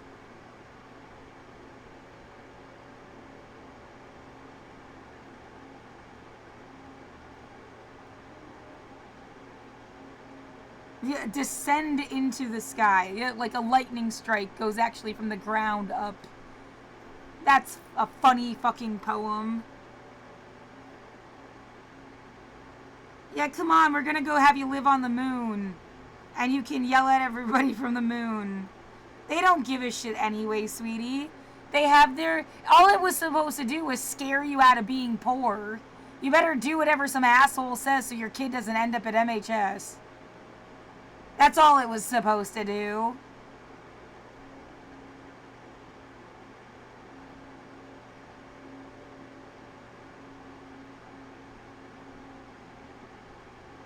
Yeah, fuck this 10,000 times over. Well, I could launch into the laundry list of grievances I have and bad memories and, like, that wasn't supposed to happen.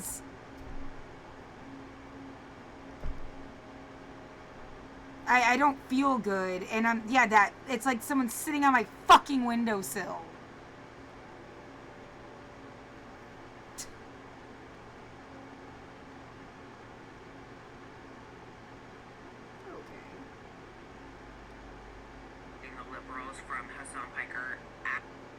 What? There's already a lot of cope happening from the Democratic Party and the liberals from Hassan Piker.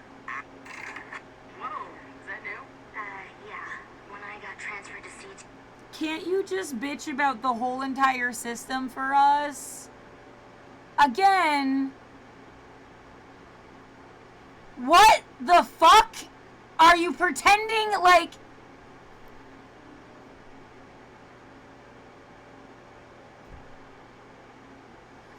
All I did not do was, like, give people permission to be fucking assholes. That's all you seem to actually want, then. You want some weird permission to be totally fucking evil. No, you're never getting that from me.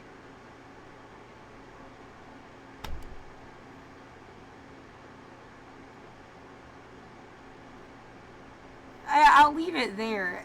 Yeah, they're making my room smell like garbage again. We want you to keep playing up. You're the fucking ones making my life smell like garbage. The fucking idiots that are literally here now.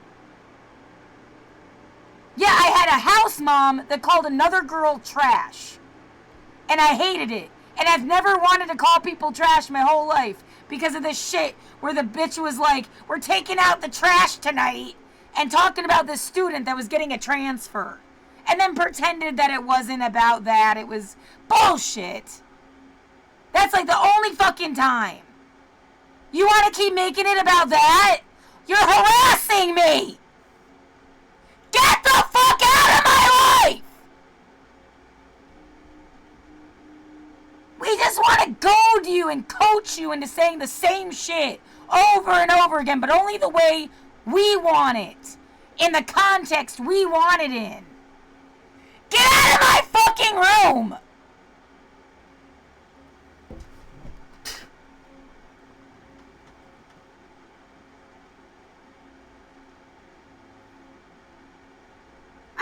There's no oxygen. Whatever the fuck they're doing, it's making my fucking lips numb.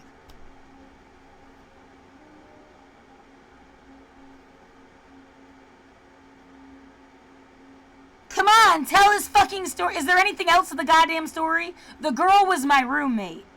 They had given the house parents a box of chocolates.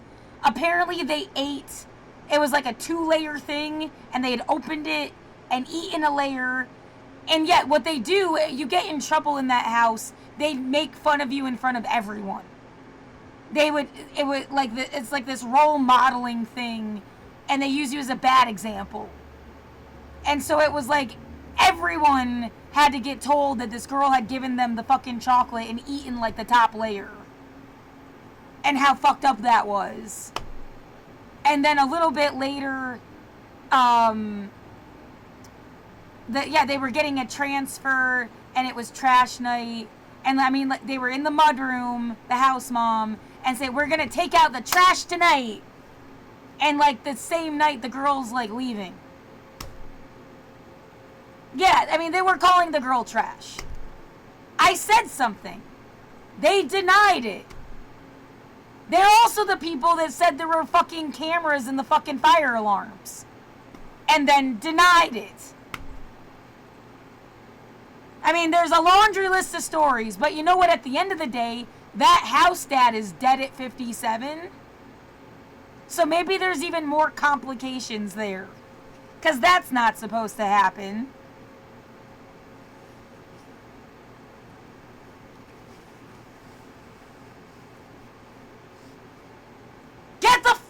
out of my life.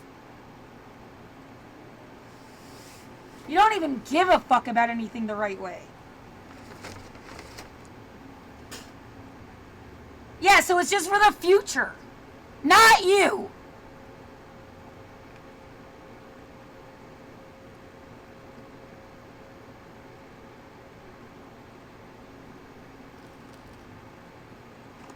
Fucking assholes.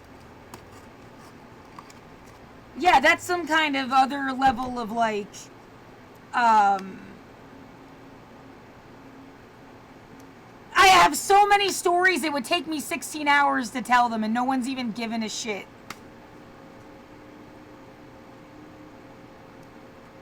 You just want to think what the fuck ever you wanted.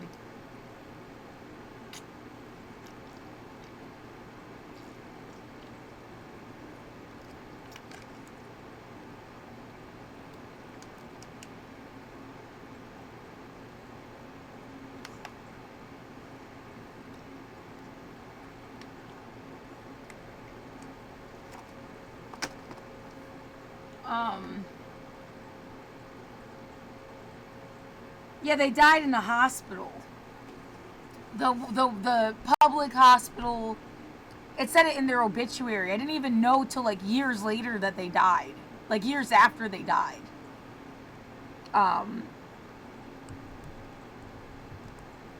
Yeah, they must have isolated all of us and we can't even see each other on Facebook because there's no fucking way that other people wouldn't have said something.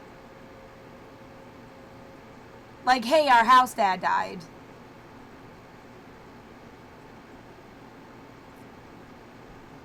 Yeah, no matter what the fuck, you love him, you hate him, you whatever the fuck, like, memory of him, you'd, like, care.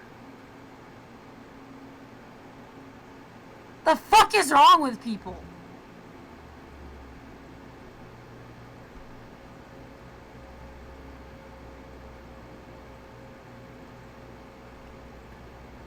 But yeah, it was this hospital, this is where my dad went when he moved to Hershey and then they put him on medication and he was never the same, like he had like a chemical fucking lobotomy. This is where I went when I broke my ankle and then I fell in the lobby and then was crying. They said I was in shock and they put me on a gurney in like a side hallway and someone came over and started praying over me.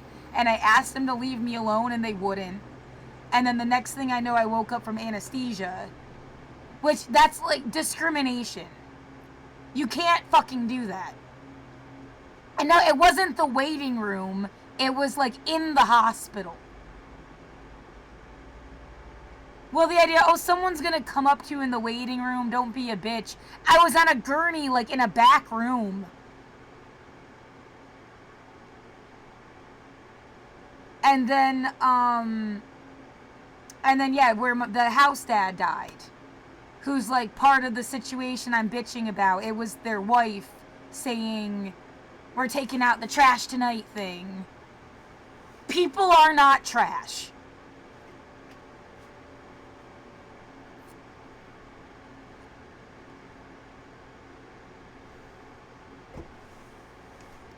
Fucking I don't have words.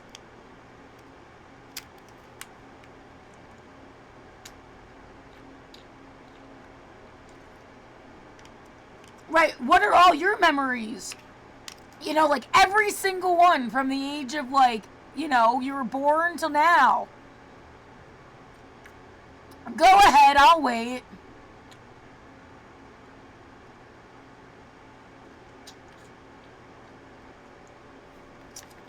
Dumb shit.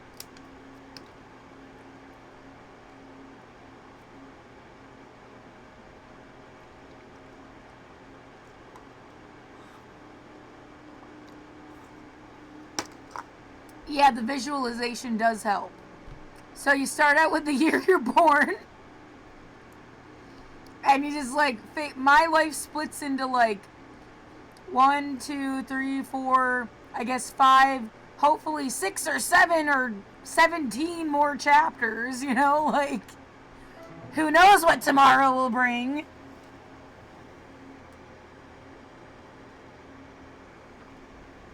I'm not interested in the day after. That's so funny.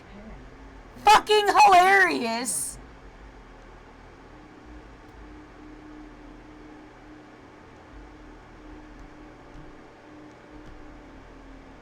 This moron outside is a gold-digging Nazi, and I want a fucking satellite to take a goddamn photo of them, and they will never fuck with me ever again.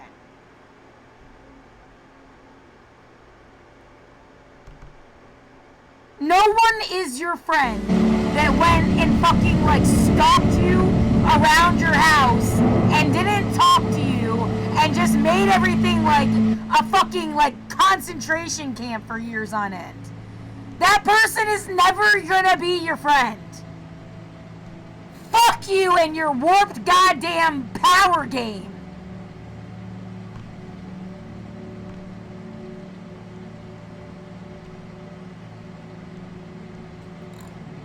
No, someone cares about you, they tell you the truth. At least as best as they got blind spots, but they tell you the whole fucking truth because they want you to be smarter and not a fucking controllable idiot that they can manipulate. And then they want you to live as long as possible. And for the millionth fucking time, the oldest fucking person that ever fucking lived was smoking cigarettes and drinking whiskey.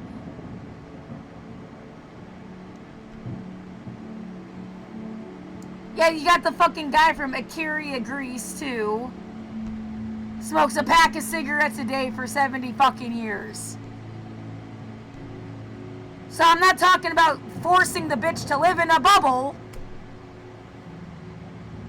where you can do, like, medical experiments on them.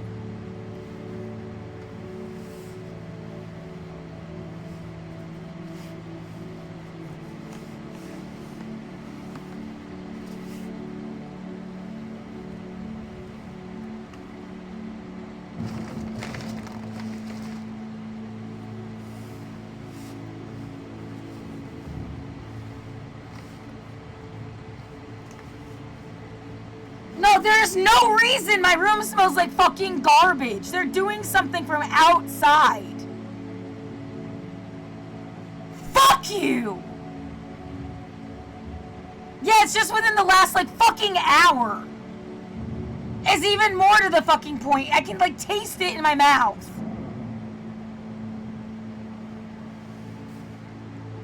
Why don't you fucking do something crazy so they can act like I'm a bitch?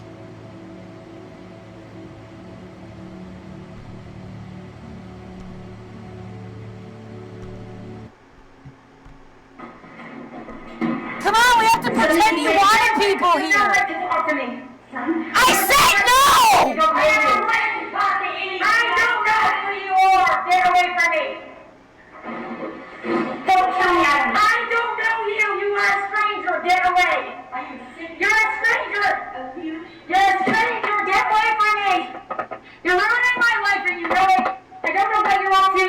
I'll never guess. Get away from me. You want to be locked. Get away from me. You want to be locked. I can't breathe. Keep from me. We know you like get away from me. You're not crazy. I can't breathe. Get away from me. I hate you. I can't breathe. Crazy. I can't breathe. Get away from me. I hate you. I can't breathe. Crazy. I can't breathe. Get away from me. I hate you. I can't breathe. Crazy. I can't breathe. Get away from me. I hate you. I can't breathe. Somebody get away from me. You have no right to talk to me. You have no right to talk to me. Don't I have no right to talk to anyone. I don't know who you are. Get away from me. Don't tell me I don't know you. You are a stranger. Get away. Are you serious? You're a stranger. You're a stranger. Get away from me. You're ruining my life and you know it. I don't know what you're up to.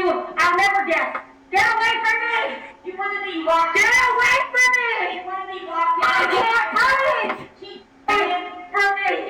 We know you like get away from me. You're not crazy. I can't breathe. Get away from me. I hate you. I can't breathe. Crazy. I can't breathe. Get away from me. I hate you. I can't breathe. Crazy. I can't breathe. Get away from me. I hate you. I can't breathe. Crazy. I can't breathe. Get away from me. I can't breathe. Somebody get away from me. You have no right to talk to me. You have no right to talk to me. Don't I have no right to talk to anyone. I don't know who you are. Get away from me. Don't tell me I don't know you. You are a stranger. Get away. Are you sick? You're a stranger. You're a stranger. Get away from me. You're ruining my life and you know it. I don't know what you're up to. I'll never guess. Get away from me. You want to be locked? Get away from me. You want to be locked? I can't breathe. Keep away from me. We know you like get away from me. You're not crazy. I can't breathe. Get away from me. I can't breathe. Crazy. I can't breathe. Get away from me. I can't breathe. Crazy. I can't breathe. Get away from me. I can't breathe. Crazy. I can't breathe. Get away from me. I can't breathe. Somebody get away from me. You have no right to talk to me. You have no right to talk to me. Don't I have no right to talk to anyone. I don't know who you are. Get away from me. Don't tell me I don't know you. You are a stranger. Get away. You're a stranger. You're a stranger. Get away from me. You're ruining my life and you know it. I don't know what you're up to. I'll never guess. Get away from me. You want to be locked? Get away from me. You want to be locked? I can't breathe. Keep away from me. We know you like get away from me. You're not crazy. I can't breathe. Get away from me. I can't breathe. Crazy. I can't breathe. Get away from me. I can't breathe. Crazy. I can't breathe. Get away from me. I can't breathe. Crazy. I can't breathe. Get away from me. I can't breathe. Somebody get away from me. You have no right to talk to me. You have no right to talk to me. Don't I have no right to talk to anyone. I don't know who you are. Get away from me. Don't tell me I don't know you. You are a stranger. Get away. Are you sick? You're a stranger. You're a stranger. Get away from me. You're ruining my life and you know it. I don't know what you're up to. I'll never guess. Get away from me. You want to be locked? Get away from me. You want to be locked? I can't breathe. Keep away from me. We know you. Right. We know for a fact no one can actually hear you outside. We've been fucking stalking you from inside your room. We just keep trying to develop this like false connection so we can play other games later. It just gives us an out for all the fucked up things we planned and did that you don't even know about because you're a pawn in our fucking game. Fuck you! And well, I can articulate everything perfectly a million fucking times and they won't leave me the fuck alone.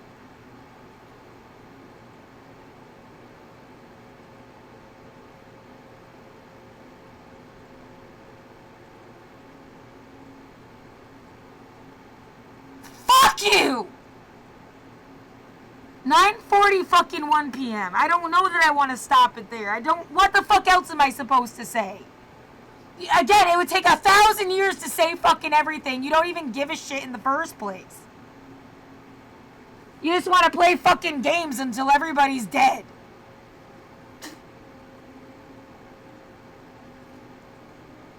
Whoever the fuck is controlling this whole fucking operation.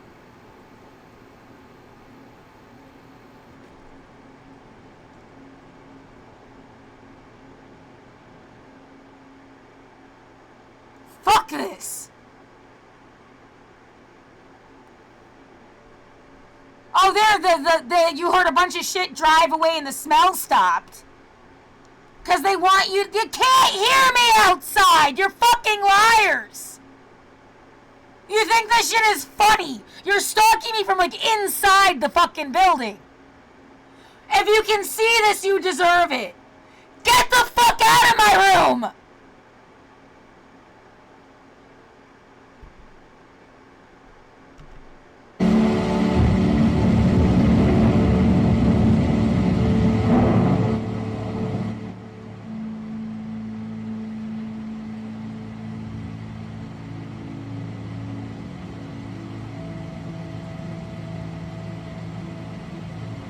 was I supposed to learn how to suck your fucking dick? I'm never gonna do that. You can learn to fuck yourself. Universal human rights or everything's a fucking bullshit lie. Just like the fuckers that took advantage of everybody the whole time and don't actually care. Fuck you. On behalf of everyone that's ever fucking lived and died, fuck you!